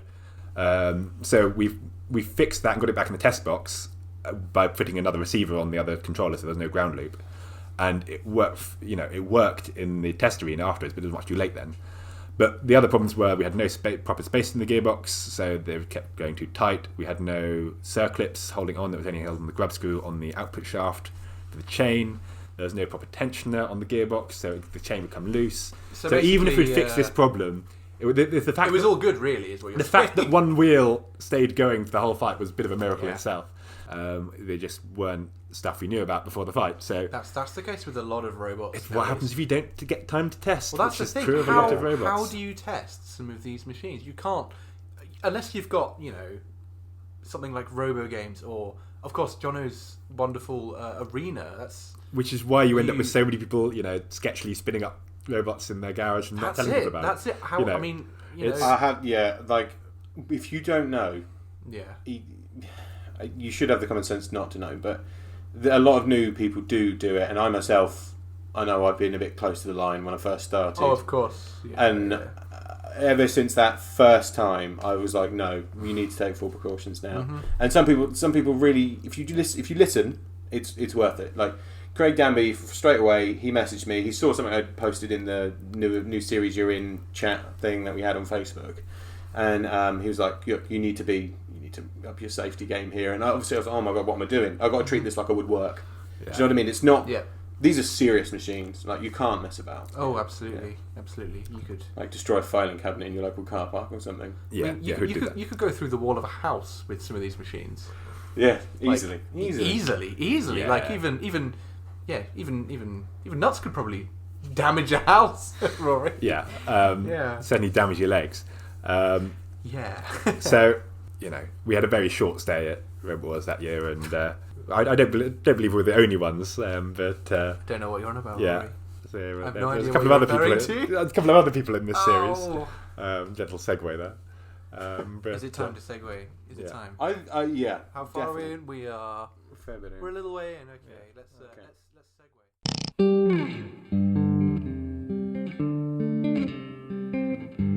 Two mugs of tea. Podcast. Oh no. So we go from nuts to tumbling out of the arena after all of that effort. Yay.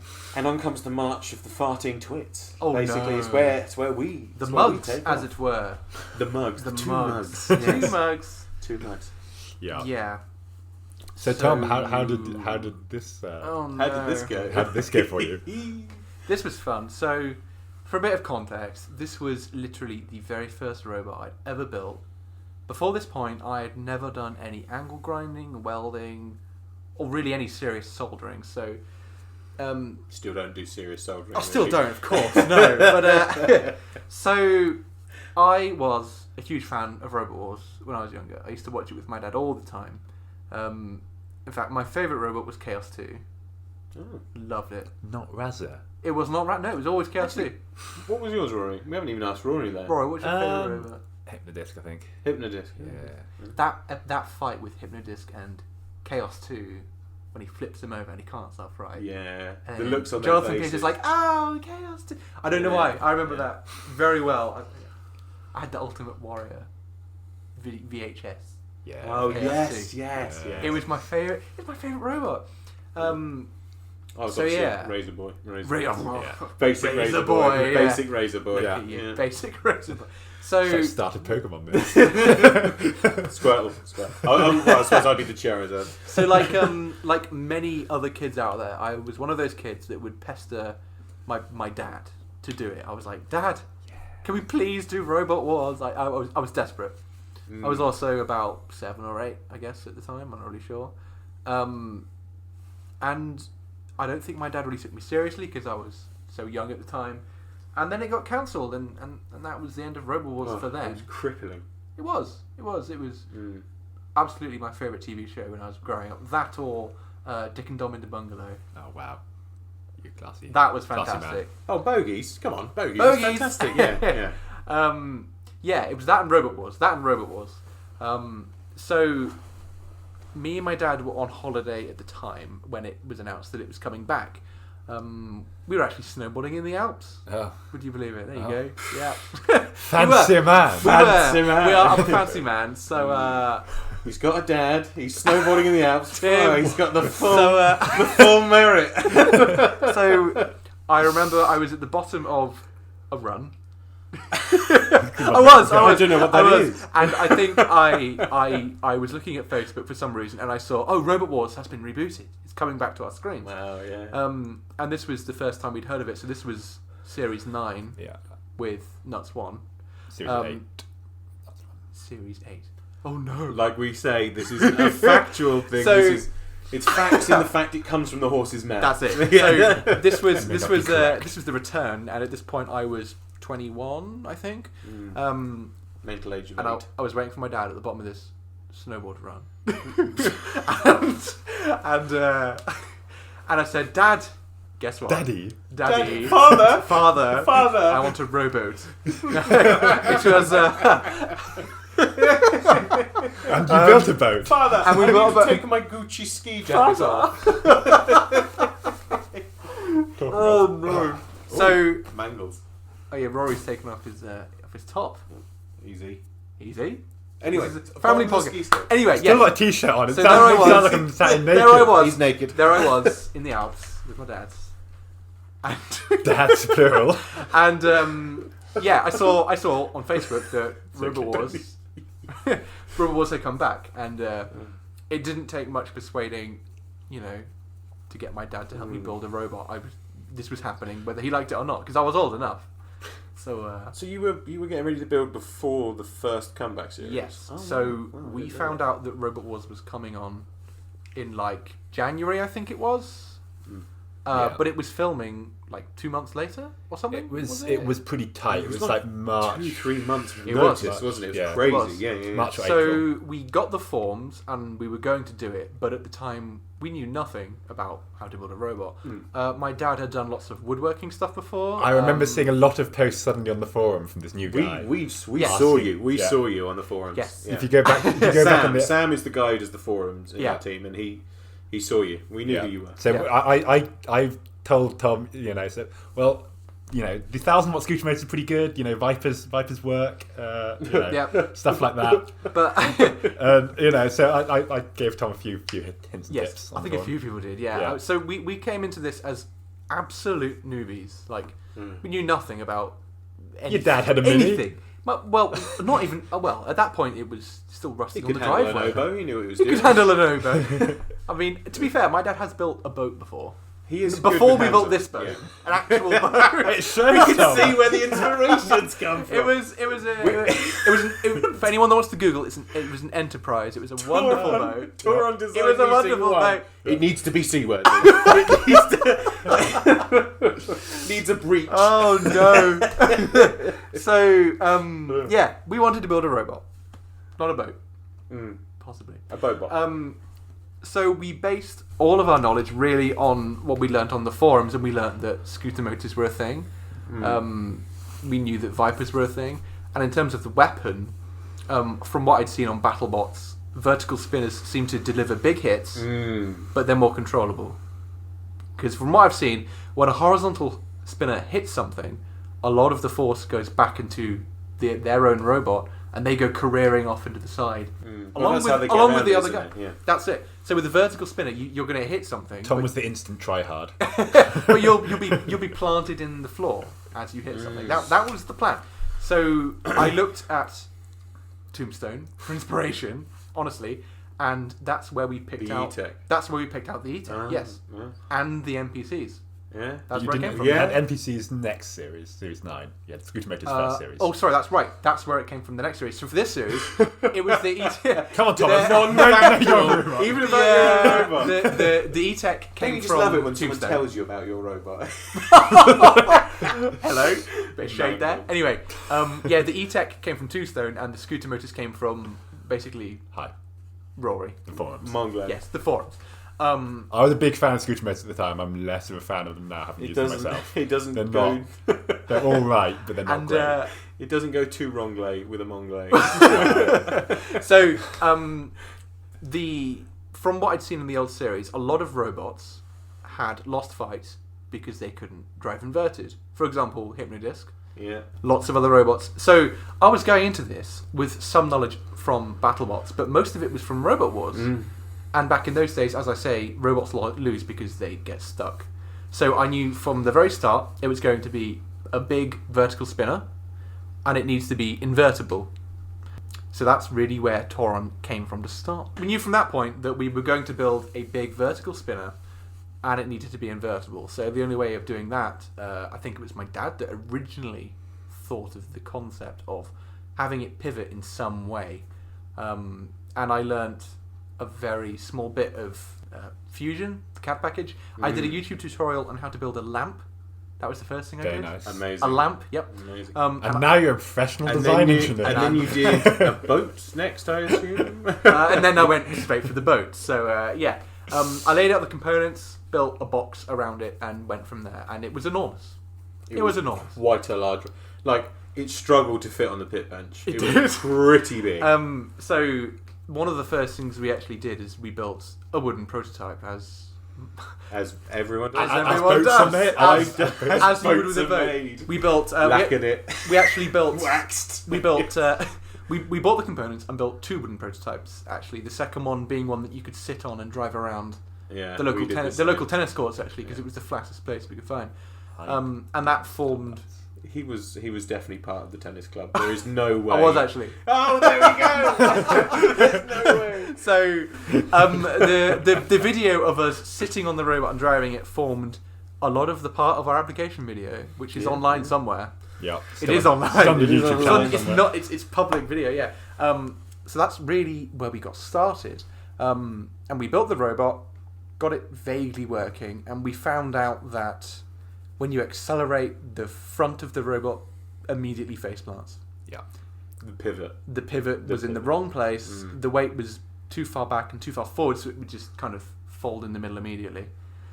We found this a couple of nights before driving, so that was fun. And as I mentioned earlier, we also found that the E-Tech, the weapon motor, wasn't really... Well, it was too powerful for our speed controllers, so that caught fire the night before. And what voltage the Vipers rated for, Tom? 36. I believe they're rated for 36 volts, Rory. And what voltage were you running them on? About 40 volts, Rory. Yeah. There's a reason for ratings. Yeah. Well, again, back then, this was the first thing I'd ever built. We knew nothing about the components. Not really. We just didn't know any better. How did you You fix don't it have a then? point of reference when you first start. You That's haven't it. got that point Well, of that's reference. it. We had no idea. Bear in mind, at the point that we're recording this, been doing this for about 3 years. But Nearly 4, Tom. Is it nearly 4? It's nearly 4. Oh my god!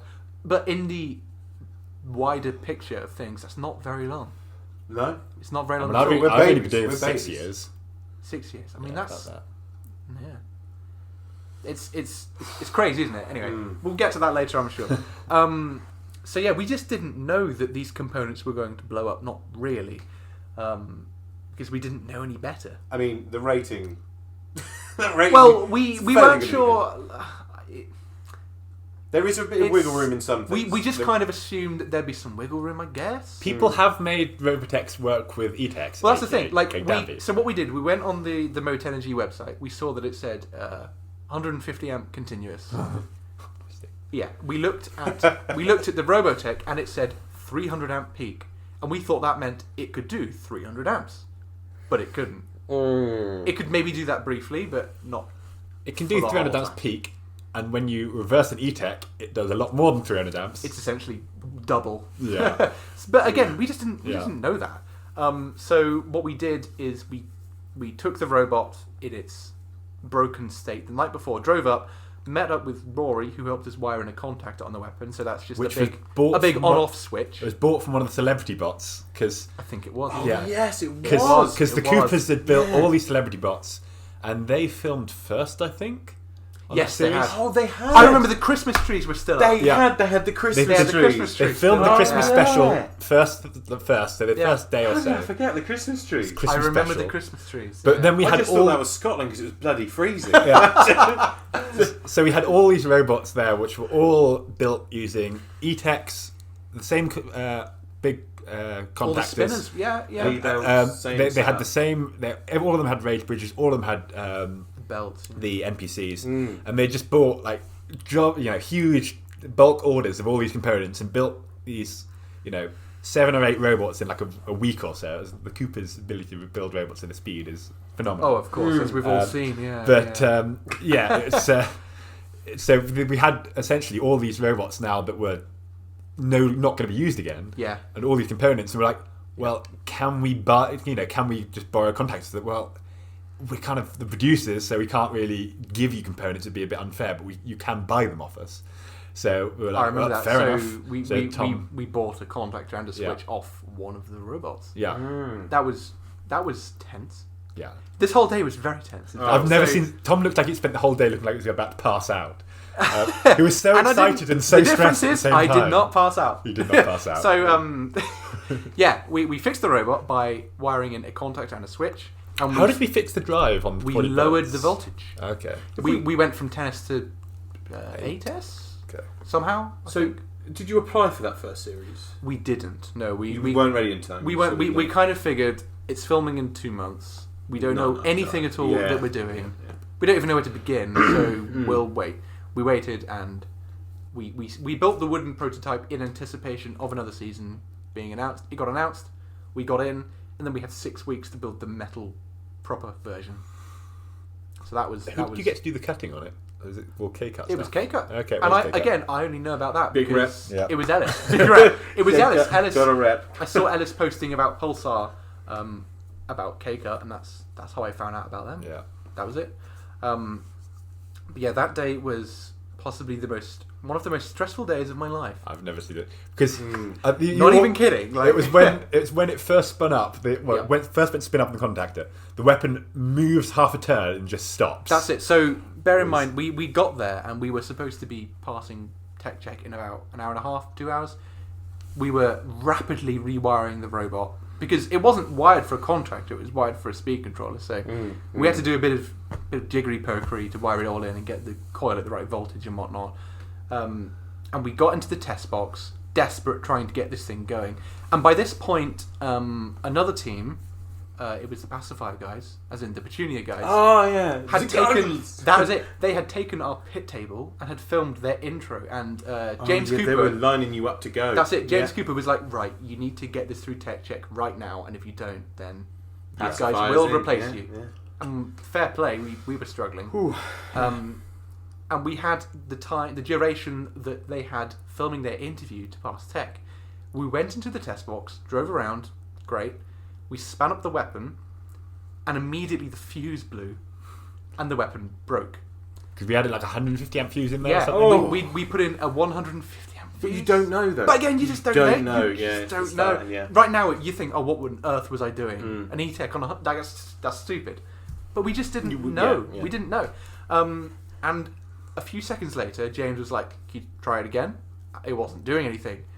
At that exact moment, the fire alarm went off. Yes. Do you remember that? Yes. The fire alarm went off. Yes. And we all ran outside. And at that moment, I think I went to Rory and was like, "Rory, it's not working." Tom was like, I was like, "Help!" I was like, "Tom, it's just the fuse. Get a 300 amp. We'll put it in there because the battery. He only had the 300 amp zippies that were rated for 300 amps. Probably needed 200. So the 300 amp fuse wasn't going to. So we'll find you a fuse. It'll take seconds to replace. Well, don't panic. It's fine. Don't panic. It's easy to say now. Just don't panic. Why when you're in the moment, and all of those months. Imagine yourself in my shoes. We spent months. I was in the same. That's it. Like I'd watched this show growing up. I love it, and we're there finally. One chance at living my childhood dream with my dad, and it's not working. Yeah. What do I do? We have seconds to get it working. So in the duration that we went outside for the fire alarm, I was talking to Rory about what to do. We need a bigger fuse. We come back in, and I'm immediately shouting like, "Has anyone got a big Wasn't fuse?" it Donald Thump or something? Was it? It was either John Reed or Donald Thump. I don't think it was Donald Thump was in. Maybe it was 9. He was no, he wasn't. No, he wasn't. He debuted against James Swarm and yeah. It was either John. It wasn't John though, because I remember talking to him. Somebody didn't would have one big enough. A big fuse. Someone probably maybe it was you. No, Roy, I had the fuse. 250s and 500s, but I can't remember if I gave you one of my 250s. Or because we couldn't put anything too big in there because otherwise there was no point having it because your battery's only 300 amps and the Coopers weren't allowed. It might have been your 250. But it may have been my 250, Maybe it was. which was a bit like, well, it's a bit low, but the zippies aren't beefy enough to blow it anyway, so we'll just stick it in there and pass it tech. I think that's what we did. So we got it back in. Yeah, sorry. So we put the 250 amp fuse in to the weapon, put it back in the test box, and it worked. And it made a hell of a noise. My God, it was a very noisy boy, wasn't it? We were very big. We were watching you getting ready because we weren't sure if we were going to have to face you. Yeah. And I remember watching that and feeling quite unsettled by the weapon. Now that I'm thinking about it, it's just it made such a hell of a noise. What could have been? Anyway, so we went through the test box and it was working fantastic. I texted my mum, who was in the audience at the time, who was, for lack of better words, just bricking it. Absolutely. Sorry, Mum, but you were. We all know you were. And we texted her saying, "We've passed tech check. We're in." And I don't even know. I don't even know how to describe it. So you literally just. I seem to remember you lift it out the arena, just running to the arena. Yes! Just like of course, that's it. So that's right. So our fight was so soon to starting that we took it out of the box and immediately went to the arena. Yeah, I remember. Yeah. And the pacifier guys. Oh, so sorry. So sorry. They were so cool. To be fair, we fought them with Holland as well. We fought them with Monsoon We later. did fight some of them with Monsoon later on. That could be a future episode, but we need the Dutch on here. We ran into the arena with a robot that was working. It was all great, and when they did our hero shots of us just standing in the pits, and it was like Tom, we were just like, finally. When I'm there with my hands up, it's just like freedom. I could ascend. Finally, I'm done. Properly. So we're hyped up. The fight's going to start. I lean over the barrier. I start to put the link in the robot. As I'm like so out of it at that point, I'm inserting the link into the robot. The LEDs come on, and it's one of these links where the connectors have essentially 2 clicks. You start to push it in, and the pins are connecting. You push it in again, and then it's really fully mated. Yeah, that's it. Yeah. So I put the link in. The lights came on, and I guess I just didn't push it the rest of the way in. But the effort and the tiredness My are goodness, a factor. That's the thing. When you see it on TV, you see 8 seconds, right? But the effort that went into that robot that day was excruciating. It was mad. It was crazy. But up until that point, that would have been the most intense thing I'd ever done in my whole life. I'm not even kidding. Like, 100%. It's not just that though. It's the fact you've got cameras pointed at you. It's the fact you've got people managing you in time. It's the pressure, people saying, you're going to be ready, and you've got 10 minutes. You have to be ready. And like when they're saying that, they're not thinking, "Oh my god, this guy's 6 months worth of work." This is this guy's 15-year-old dream or something. They're thinking it's costing us X amount per minute, and that's their job. That is their job. It's the pressure coming from every angle, incling yourself. And other Roboteers, even though they're being nice, they're watching you, and this is your first outing.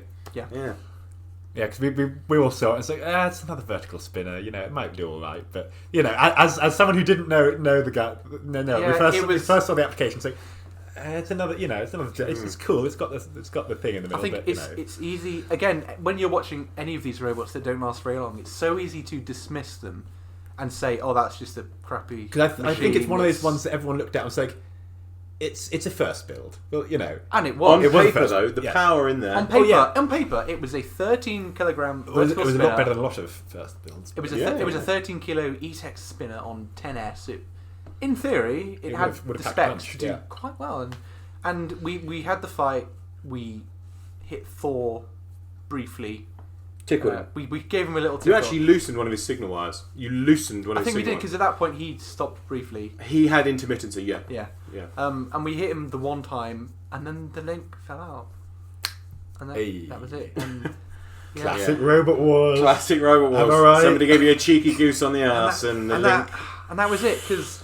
I do wonder what could have been, because it was a nasty spinner. I would want to fight it. The noise it made, it was such a good noise. I remember you came up to us the night before, and you were quite confident with me. I didn't know what to make of you. It was mostly just... It was adrenaline. It was all adrenaline. Like, I didn't know what to make of you when I first met you, because you sort of came up and you were like, I'm going to try and get that bit off of you, and this bit. I was like, oh god, it's one of these. I was like, oh no. But that was... and then you get in, and... We get in with hopes... Well, I don't know what I was feeling at that point, because I was so full of stress and adrenaline. I didn't know what to do, and... We go in with this robot that, on paper, is quite powerful. It was geared for, 15 miles an hour. We've done test videos of it scooting around like a go-kart, What did you think of the people in the arena? People in the arena. Who you were facing in your fight? What did... Honest hands down, what did you think of each person? So we had Tauron, Chimera, Concussion, and Thor. We knew that Thor was quite a sturdy robot because we'd seen him in the previous series doing pretty well. And that was before he was all Hardox. Before it was all Hardox. And we... mostly. I'd never seen any of Thor's live event stuff, so all I saw of Thor was that series. We knew that he was a tough robot, but we knew it was an axe that potentially wouldn't knock us out, at least, because it was an axe. And I mean, you were rocking polycarb panels, though. We were. But he's not as bad as facing something really nasty, so... No, exactly. We saw Chimera as well. We saw some exposed wheels and liked the look of that. Yeah, that looked very tasty. I have to say, if you put Chimera and yours next to each other as first-time builds... No offense to Chimera, but yours hands down was their second build. It was a second build. Remember they had hands down. Chimera. No offense, but they cheers. You put a lot of effort in, and that's no down on Chimera. I'm just saying how well they're running the same scooter motors though. Yeah, they were similar specs. Yeah. Were they? Drive-wise, yeah. It's a very popular choice, isn't it? Those was. Yeah. So what? So you obviously thought of Jace. What Chimera you saw us, and then you saw us. We saw Concussion. You saw us spin up, did you? No, because you were there first. We tech checked very quickly. Oh, because we were next to you in the pits. That's when we arrived, but I don't think we saw you spin. No, because you were far too busy. At this point, we were rushing around. Yeah. I thought it looked pretty serious. I wouldn't have wanted to have fought you straight away because it did look pretty scary. But with Robot Wars, you kind of got to, Well, that's it. Bring and bear it. Yeah. That's it. You've got to always go think it's nasty, but I could have drawn worse. Sort of. This is my usual. I think that's what I was thinking at the time. It looked nasty, but I think it could have been worse. I would have liked to have gone for Chimera, but Thor kind of came straight at us. Yeah. I could tell Jason wanted to stay away from us. We were next to him in the pits, and you could, And yes, Tim said we had 6mm polycarbonate lids because we had no weight. Thor would have very easily gone through. Would. Yeah. And he went through my 10mm polycarbonate and nuts. Well, zero. I think Thor did go through it as well. Yeah, I think he got one shot off on you, didn't he? And also, when this fight had ended and the buzzer had gone off, Shunt came over and gave you a wallop. Gave us a wallop. Just for the audience. It didn't make it on camera, but it does so much damage. He didn't. I know about that. Luckily, he went through the lid, but didn't hit anything because it was all air. So we took no real damage. The lower cabin, I think. The lower cabin, the galley. We had this spot for lunch. But didn't go through the hull, but that was okay. Yeah. So that's kind of where we went with Toron. It was an incredibly stressful time. It was It was amazing to be there, but it was, my God, it was. Intense. I've never. You looked like a kid in a candy shop when you first turned up. It's like so many robots and people I'd seen on TV. And, oh my God, it's Rory Mangles. Oh my God, it was the Rory Mangles. The Rory Mangles, yeah. He was so hyped and so stressed at the same time. It was an amazing mix. It was mad, but I came away from that having learned a hell of a lot, so much, and we came back next year. With something a bit better. Woo! Woo! Woo! Woo! Woo! It's so wonderful. So yeah, that's kind of how we got started with Toron 1. It was a very stressful experience. Educational. An educational and stressful experience. And what they don't tell you on the TV is that you go home when you're out. You don't get to see the rest of the series. We were done. Yeah. They told us to go home by the end of the day. I mean, I stuck around to help out as best I could. I'm sure I helped out you guys at one point as well with some armour or something, but we were out. That was it. All that way, all that effort for 8 seconds of TV. Yeah. Yep. And this is also where I met Tim. Yeah. Crazy. Yeah. What? Yeah. It feels like a lifetime ago, but then it feels like yesterday. It's very almost 4 years. Almost 4 years, Tom. God. So we did something similar to you. We I was lucky enough to work with Ian. I'd only been working for him for a short while. I actually interrupted my boss. Ian Lewis. Ian Lewis. The Ian Lewis. Of Razorface. Oh my God. But I was in an interview for the company he worked at, and I didn't know he worked there. And mid-interview, I had to stop my boss and be like, my old boss, and I was like, sorry, is that Ian Lewis? I was like, I'm really sorry. Can I just go speak to him in the middle of an interview? Never to say, I still got the job. Not that I was back at Amfax, and weirdly enough, Amfax was a really big part of Concussion, actually. So we... Yeah, Rory's worked there, actually, for a short while. And I started a job there, and I got quite close with a couple of engineers upstairs, because I started off doing test. I was doing sort of test and inspection for test systems. And I got to know Ian quite well and came upstairs, talking to Carl a lot as well, who was one of the Concussion members. And we both sort of fangirled slightly over Ian a little bit to begin with. As you would. And he brought Razor in once, and he brought bits of Warhead in, and he brought the Bolt in, Now, we own a Bolt as well, which is awesome. Oh, yes. In fact, it's right here. Hang on, right here. Listen. That's the Bolt. That really hurts, actually. That's solid metal. All of this sort of input to this world from Ian. I was like, oh, it's so cool to be a fan this close. And he sort of nudges to me one day, and he walks past and he's like, oh, there's something happening. And I was like, oh, what's this? And the series is coming back. So I knew before any sort of social media stuff, it was coming back. Because Razor Team was one of the ones they contacted early. Because there was a couple of teams they wanted one. He's very close with the Goobers, yeah. So he knows, they made little versions of his robots before, haven't they? So they're all quite they have, yeah. Quite a history with all of them. And he sort of said, look, this is happening. Do you want tickets? Like, I'm pretty sure I can get you tickets. I am Ian Lewis. Yeah. That sort of thing. Well, so he sorted out me and another person tickets. So he said I could invite one more person, and that person happened to be Carl, because I was a bit of a loner when I first started. I was actually a little bit shy when I first started Amfax, believe it or not. Is that possible? I know, it's mad. Me of all people. And I just said to Carl, look, do you want to get some flights and share a room, go up there, sort of thing? Save a bit of money, because it's just going up to Scotland's quite a bit just to watch them. But yeah, screw it, we'll do it. So we went up there as VIPs with Razor, and got up and we watched the series. Saw obviously Rory, like I said, and then we came back and we were like, we got to do this. This is something we're engineers. Like we we can do this, can't we? Like, I was in the same boat when we've got to be able to do this. And so we said if we had the same idea that night, we'd draw on a bit of paper. Well, say we'll both draw our ideas down on a bit of paper, and if we had the same idea the next day, we'll make a team and do it. Mm-hmm. So we both come in and we've drawn this sort of drum-shaped thing with a body. And if you had the two drawings next to each other, they're almost identical. Both done on like napkins, nothing serious. No CAD, obviously. It was on paper. And yeah, we were like, we're doing this. So that was our road. We were like, right, we're doing this. Sam was working at ABL back where I used to work. We actually got him a job at Amfax. He was teaching himself CAD. He was getting really good at it, actually. And then Nick, he was a big fan of the show, and he worked there as well. And lights. He liked lights. He liked LEDs. So we said, look, Nick, you love this. You should come along if we're going to do this. And we all sat down, had a chat, and I just had to drive everyone because I don't think they really believed we were going to be able to do it. They're like, oh, we're fans. We're not. I was like, it's happening. We're going to be on. Yeah. Anyway, so we spent ages going over this design, and we show Ian, and Ian introduced us to Scotty, and he was another part of the Razor team, and he's done a lot of work for me in the past. And when I used to work at Amfax, he used to do stuff for me there, and he just kept saying, oh, you probably don't want to do that. They would never tell us what to do, but if something on our robot looked daft, they were like, don't do it. So that's how we started. And we made a wooden frame like you. Drove it around in the car park. So you were in the same boat. Yeah, the same boat.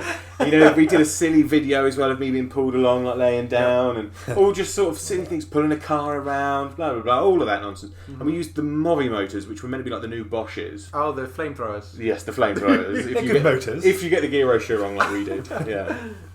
And we did all that. Months of planning, me and Sam building it in the garden. His dad like, oh, you'll never do this. This is nonsense. It's outrageous. David, big shout out to David. We love you. My favourite people on this planet. He's outrageous. Closest thing I've ever had to a dad. Best person I possibly know. He's great. And he was. I didn't really know him. We were in his garden, and he's like, oh, Sam never finishes anything. He always starts this, never does. You didn't really know him at that Didn't point. really know David that well. I knew him, friendly, said hello, but I wasn't close to him. And he always said, oh, Sam never finishes stuff. Oh, he'll never do this. He didn't believe us. He didn't believe we were going to do it. And I was so driven to get this done. Like the other guys really were, but we're doing it. It's got to happen. Yeah. Sam didn't want to get out of bed some mornings to do it. I got in bed with Sam to get him out of bed. I literally climbed in bed. He's like, right, I'm getting out. It's a family podcast. Just to get him out of bed. And, Carl, he was just like, not enough self-confidence. He was really quiet. And Nick the same. And I was like, no, we've got to do this. And I was so adamant we were doing it. And anyway, we throw it all in. We get some CAD together. We throw them an application with our hearts poured into it. And we get the call. And we were on the reserve list when we were called. And I was like, not good enough. I said, I'm really sorry, but that's not good enough. Like, I want to be on the show. Sorry, but that's not good enough. I'm not even kidding. I was on the phone to robot to the recruitment lady. I was on the phone for an hour at work, and my boss had come over. Carl and Nick and Sam, like they're all sitting. Sam hadn't started yet actually, but Carl and Nick were sitting there. Oh my god, what's going to happen? Is it going to happen? And then by the end of the phone call, we were in the main show. Really? Yeah, it was just incredible. So all of this, and we chaotically build at Carl's little garage. There was one night where he had Outer Space by The Prodigy on, and he got stuck on like the same bit and going to take your body to another dimension. We were so tired, it played for about an hour, and we were like, this is the same song. And we were so intense, sleepless nights, long days at work, and I don't think we left for this filming until I think we got back home to bed about 2 a.m. and left at about 6 a.m.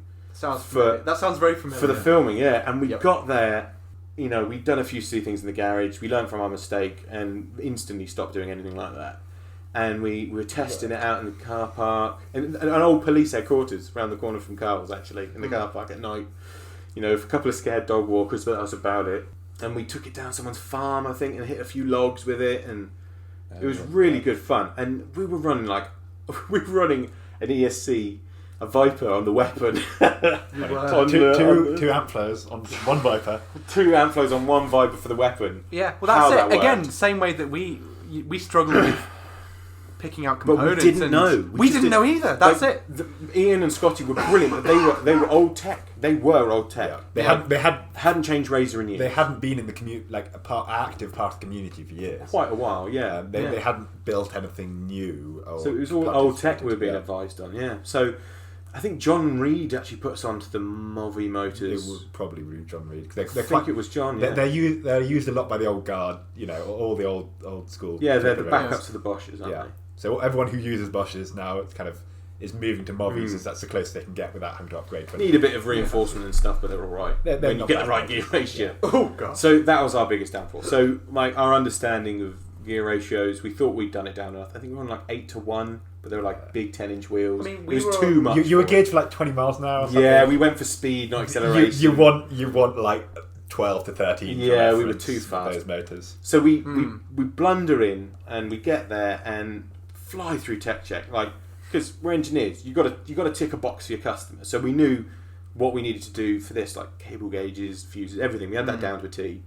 But obviously specing components, you just don't know. So we're there, similar situation to you, but we were ready to go. Yeah. And we were we looked at who was there, and we're like, oh, we don't want Thor. We know we've got a soft top. Yeah. Don't want Thor. Who's next to us in the pits? What did you and say? Our first fight, Thor. And I was like, we're going home. I was like, if we get one fight, I said to Sam, if we get one fight, I'm happy. I don't think we're going to be anything in this. I think we're going to get mullered by Thor. But we're going to give it a go. And Carl was driving tank control. It was Carl drives tank control on heavies. No, just put that out there. For reference, that's one stick forwards and backwards controls one wheel, one stick forwards and controls the other wheel. All of Concussion's fights were tank control by Carl. So you push both sticks forwards, it goes forwards. You pull one stick back, and it goes left. That doesn't sound too bad. It's I not had great. RC cars when I was younger that drove like that. It's not great for driving a robot. Yeah. Especially with drift control. But you can spin on spot very easily, and yes, there's a few bonus features, but not enough to merit it being better. But and I was controlling the weapon on the speed controller because that was obviously necessary more than a contactor. And we turned up thinking we were just going to get battered, maybe get through our first fight. You got 50-50 chance. Yeah. You know? Yeah. And you sort of, when I saw your weapon running, it put the fear in me. I was genuinely worried. I was maybe Thor's not the only one to worry about in this. And then me having a background in wiring, I looked at Chimera, I was like, yeah, good hit, and that wire's coming off. Yeah. So I was like, we're going for them. I hate to go for the underdog in the fight, but we were we've got to go for them. So we went in, got involved, and then, sure enough, one of the drive wheels goes, and then we're on one wheel at the end of that fight.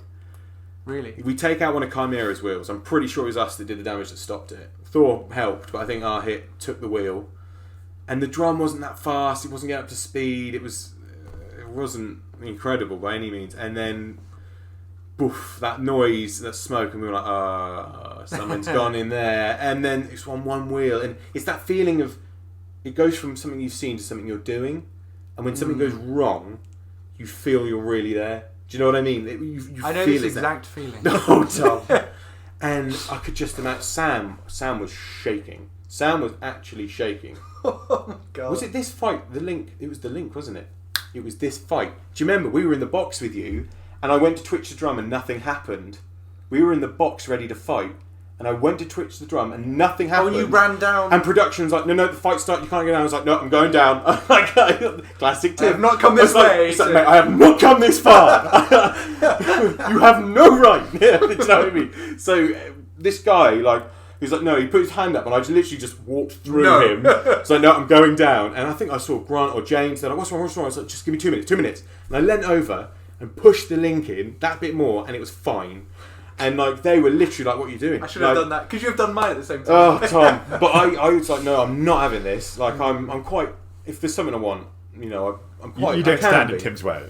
Well, I'm not aggressive with it. I'm just assertive, I think. But I was like, no, sorry, I've got to do this. Apologising as I push him aside. This poor guy, whatever his name was. I think it was Andrew. He's lovely.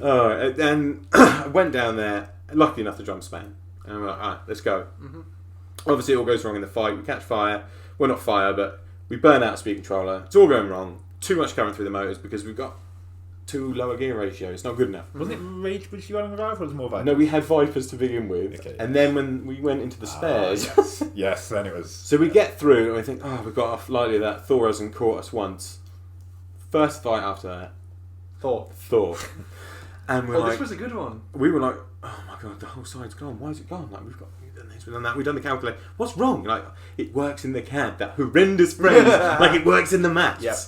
And we were like, okay, we'll just swap out a Viper, but they're like underneath everything in there. So we had to strip it out, the wheel, everything, get under, pull out the state. It was a nightmare, that first one. And we got back ready for Thor within a couple of hours. It was just over 2 hours. Yeah. And we're back in with Thor. This guy, Jason, like, me and him were best mates now. Like, we've been to China, we've done lots of nonsense, go out drinking regularly. Yeah. You know, terrible influence for each other.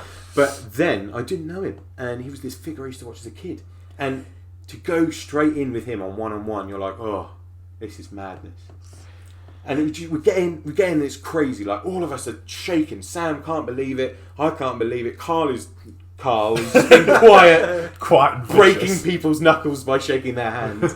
And Nick is just sort of just floating around because he just can't handle the idea that we're in this fight, and he's so excited. And you know, Angela's come over and talked to us about it, and Carl turned pink. Carl went pink. Nick went pink, but maybe not in the same way. and it's just this craziness that overtakes you. And we're in with Thor, guys. We're in with Thor. Like, we're standing there, I'm like, we're in with Thor. This is happening. And I was like, we just got to hit him. We can't think about who he is. Just got to hit him. We spin up, we clip him a little bit, and not much is going on. I think it's a bit of a kerfuffle, like, and we get pushed into dead metal at one point. And then we're like, oh, that's it. We're done. Because we've got pneumatic tyres and polycarbonate lid. And dead metal's pinned us, and we thought we were gone. And then we get stuck on the pit. Yeah.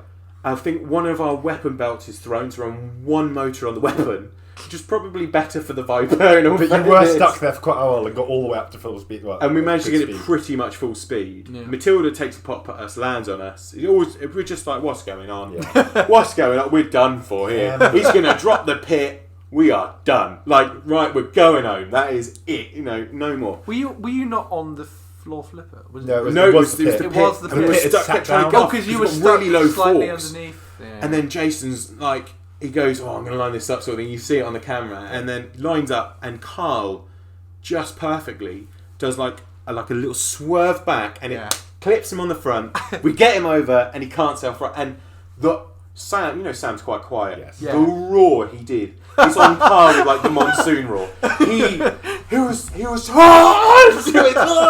when it just the elation was, I cannot describe. The adrenaline rush. It's just it was mad. It was like, it's like when we hit Red Devil. It was the very first. Oh my god! Oh my god! Yeah. And Jason, like, he knew it wasn't that we were the better robot in that fight by a long shot. It was the fact he made a mistake. Yeah. And after that, we realised, look, let's not count our chickens. Let's go this again. And I think we burnt out most of our Vipers at this point. So we had to buy rage bridges of the celebrity bots. Yeah. Even then, they couldn't really handle what we were doing. Yeah. And we had to get ready for our next fight. And I can't remember if that was Heavy Metal or Mr. Speed Squared. Oh yeah. Oh. I think it might have been. I feel terrible for not remembering, but it blurs into one. The adrenaline. I think it was Heavy Metal. I think it was Heavy Metal because I remember what you did. We nearly got taken out by production because we were running over time. We had to do a full strip down of both drive motors after Thor. Yeah, because one side had seized up a bit as well. Full strip down, and we were panicking, and we had to get in that arena. And the Heavy Metal one, like, we were to the T. If we were 5 minutes later, we wouldn't have been allowed on the show. We'd have been out. Yeah. And we're rushing. We literally fit bits in. And I'm fitting a rage bridge in. And I'm like measuring up the whole distance, trying to get it perfectly mounted. And John Reed's like, what are you doing? You haven't got time, Tim. What are you doing? Like, just put it in there. And he's got this pool noodle and he's swacking me over the head while I'm trying to fit this rage bridge in, like, really happy. He's like, just tie it down. What are you doing? You Cable ties are very good boy. Like, stop being precise. Your robot's burnt out already twice. And you're worried about where it's put. Anyway, we sort that out. And we're rushing in, literally tying bits in. You see it on the camera. I'm stressed off my face. You know, I'm trying not to swear because it's a kid's show. And it's mad. The intensity. And Nick and Sam and Carl, all of us were like, right, I'll do that, you do that, and we just worked fluidly. It was brilliant. Like, we bickered like an absolute family. Like before that, we were on each other all the time. Like somebody would be annoyed if someone else was chewing or somebody was breathing too loudly one day. That's how tired we were of each other at that point. And we just worked fluidly, flew it into the arena, bing bang bong, wheel off, out. And John Denny, he was giving it all that in the arena. He was sort of saying, "Oh, we've got experience, we'll have you. These boys know they're rubbish." And we finish him in like 30 seconds, and the drive doesn't blow up for one fight because he didn't have time to. And didn't have time. Poof, wheel out of the arena, bang bish bosh, done. And it was such a great feeling, like that reward, like, oh. and then I think we're pretty much in the qualifier for that, aren't we? In the heat by that point. Yeah. That's sort of how it goes. Yeah. And then we have Mr. Speed Squared, which they were having trouble. We were lucky, like we weren't fighting them at full potential. At full potential, we would have taken more damage easily. Oh, I think so. Yeah. And yeah, we just dominated them with a bit of harder hits, really, and they sort of died of their own doing in a lot of ways. And the bearings wearing out, and it's a shame, really, because they had a potential, that bot. But and we saw what we could do last series. We knocked them about, and somehow, even though there was that big fireball inside the bot, inside, you could see it on the camera, it hits the white polyclub like a ball of fire. We're like, that's another 200 quid. Like, that's literally what Carl said in the box. That's another 200. And Dave Smith actually threw us a Viper for free as well. And shout out to Dave for that. That was very kind of him back then. Oh, nice. Yeah, that's when I first met Sarah as well. Sarah Malin. She was with High Five, wasn't she? That's just thinking, Dave Smith also gave me a Viper. One of our Vipers that blew up because we had the wrong voltage. He gave us Viper he's as also well. He gave us one of his Vipers. He has also just donated Flamingo a couple of 800 watt scooter motors. Big shout out to Dave Smith. Dave, yeah, he's not someone who's often get mentioned, but without his help, we would have struggled even more. Yeah. Like, he just threw it out, so don't worry about it, just have it. I love seeing new teams. It was lovely about it. Yeah. And we were knackered, like, oh, thank God we finished the fight and we don't have to rebuild, going into the Speed Squared. And then after Speed Squared, we're like, and now we have the final of the episode, and we are literally on fire. So, full strip down, another few hundred quid buying parts off people, one borrowed part, and we're limping in with Thor. We're like, we gotta somehow finish this quick, because these motors are not running at what we're running them at. You know, we're bursting into flames, we're falling apart. And the drum it worked. But it wasn't sending things skyward. It was essentially mild steel. It was EN35. It was EN8 in that series, wasn't it? Sorry, yeah, EN8, the drum, yeah. Well, that's not too bad. Scotty it's mid-grade. Hand did that. Like, all of that mid-grade. We had a hard tip on it, though. We had this hard welding rods on it. It's a mid-grade mild steel. Oh, fair play. And then we had a hardened tip. The tip was hardened with the welding rod Scott uses on Warhead. Yeah, it was getting a battering. It really was. It was on his last legs going in against Thor, and we just like, let's drive reservedly, and you can tell, like, we're just sitting in the middle of the ring, like, just trying to avoid it with the smallest of movements, like, no more flame, we can't afford flame. And we're sitting there thinking, we're in the final of this episode. We never even thought we'd get past fight 2. And nudging around, and Carl's nervous, Nick's nervous, Sam's nervous. But it's not a same nervous. We were like, we've done enough now to be happy with ourselves. And we're in there, and we knock him once. We're like, it's just like he's got back up. Do you know what I mean? That moment, and I think it might have happened twice. I don't remember. Like, I was there and I don't remember. But it's the adrenaline that gets you, isn't it? You forget these things. Yeah. We're just like, that was really close. I've got no idea. I was like, I don't care if we've won. Like, we've got to the final of our episode. And then a very rare thing happens, right? We get announced that we've won, and I'm actually speechless. Like it's a very rare occasion. And Sam put it like, Sam just like, it's not happening. And Carl couldn't believe it. He used his one chance to grab Angela and give her a hug, obviously. and Nick's like, oh my god. And Sam's dad, this man who didn't believe we could do it, right? He was proud of us just getting there. And when we won the episode, he was, you could hear him, you could see him, he'd gone bright red. He was jumping up, screaming, going mental. And he sent us a screenshot of his heart rate on his wristband, and it peaked like 200 or something ridiculous. And he was like, you nearly killed me. It was amazing. And he took us all out the next day. But like, and we was, oh my god, we're in the final. in the final. And then we're all like, should pay attention to who else is in the final at this point. And we have a look, and we're like, It's like, I think it'd be really bad if we got Ironside and Carbide in the first. Oh. And that's who we got. And the thing was, we didn't have enough spares, and our only plan was running on half power to get anything out of it, because it was all burnt out, all damaged. There was nothing left. You know, Jason would have, if he'd have gone through, he'd have had a better chance than we did. And we were crispy, to say the least. Crispy. We ran it on 3S. That's why we ran concussion on 3S. The weapon and drive. Weapon and drive. 3S. So what were you running it on? 6. Oh. But that shows you how bad the gear ratios were, because it's a learning curve. Yeah. Well, that's it, isn't it? 3S. 3S. That's and I went up to Mouldy, alright, and he'd gone, you boys have done really well. And I said, if you're going to hit us, write us off. Like, don't let us go out with a whisper, please. Like, I don't want to be that team that just farts into the corner after doing well. And he was like, yeah, I'll give you a go. Like, I'll go for it. I mean, Molly's not one to turn down that sort of information. I was like, please. Like, I don't want to look like we've got this far just to die to get the final when someone else could have done better. Do you know what I mean? You don't want to feel like you've taken someone's place. And... Bastard. And Ironside comes at us, does a little dent, actually doesn't do that much. Ironside, it's not really the angle. I think his belts were a bit loose as well. He didn't really do too much to us. And then Mouldy just like whang, whang, bang, crash, like threw us into the wall, tearing the drum out and everything. And it was just the most ridiculous feeling, right? And we were lucky enough to be able to see the final while we were there as well, which was, it was insane. It was just the most insane thing, and production loved us, because I realised that in that moment, like, you've got to be someone. You've got to be someone. And I really struggled to know who I was until I went to Robot Wars, and I became me as such. It's weird. Like, I was very shy and quiet, and yeah, I really wasn't me before this whole experience, and I think I'm probably in the same boat. Yeah, again. You've come out of your shell a lot more as well.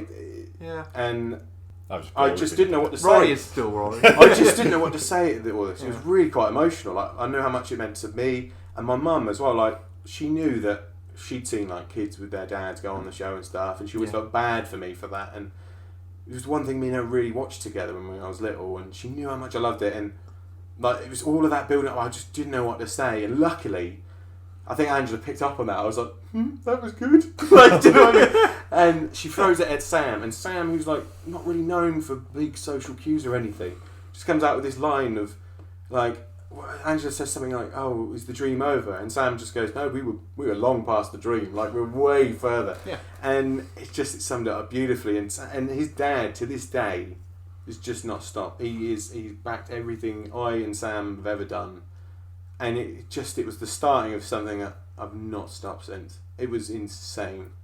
Yeah. We've all had some pretty ridiculous stuff. Oh, since then, my life has been so much richer. It's mad. Oh, me too. The mental stories and experiences, the people you meet who hit you with fucking farm flails. Hey, boys.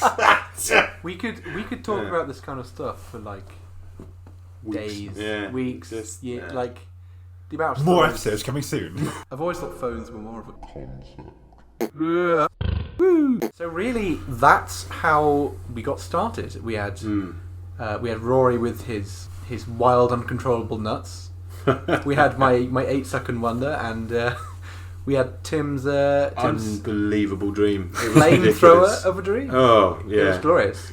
A very expensive dream. You know, we all Tim and I got started nearly 4 years ago. Rory has been doing this for a little bit longer, but about 6 years. Yeah, about 6 years. In that time, we've all done so much and have had some pretty crazy lives. Yeah. And this is just the first taster of that. And this is just it. Like, and we want to get more people we've met with their experiences, because that's it. The things we don't even know that have gone crazy stories, and that's it. Absolutely. There's so many stories behind all these robots that they just don't cover. There's no kind of second channel behind the bot sort of for TV thing. So for an hour's worth of TV, there are hundreds of hours worth of stories. Like if not more really. years of stories, really. So we want to bring something that's different with a bit of texture and a bit of realism, just who they are, who these people are that we watch on TV, that we know from social media. It's a bit more of the personal side of things, I think, because you see us on TV and it's a very different story, I think, off TV. Yeah. I think like our TV personas are not the same as our personas quite. In real life. There are some things that match, like enthusiasm and your. That's it. That's what we like to show. Yeah. I hope you've enjoyed it. I hope this has been a good start, and we hope to actually continue this with maybe a bit of a shorter one about Series 10 when we all came together in the same episode. Yes, I think very nearly didn't. In fact, I think we've got a lot more stories to share. Even before we get to the BattleBot side of things, this is still 3 years ago that we're talking about. Yeah, 3 years ago. There's quite a story to tell. Yeah, yeah. There's still a lot more to tell there. And hopefully other people have stories to tell as well. Yeah, and we'd love to get other people on this show. Definitely people who've been travelled. Maybe someone who's been to the Russia scene or the China scene. Oh, I'd love to hear more about Australian scene. In fact, yes, Australian. You don't hear about many then. So this has been two mugs of tea. 2 mugs of tea with a bit of Rory Stern into the mix. Oh God! I've been Tom, and I've been Tim. I'm here as well. Thank you for listening. Thank you.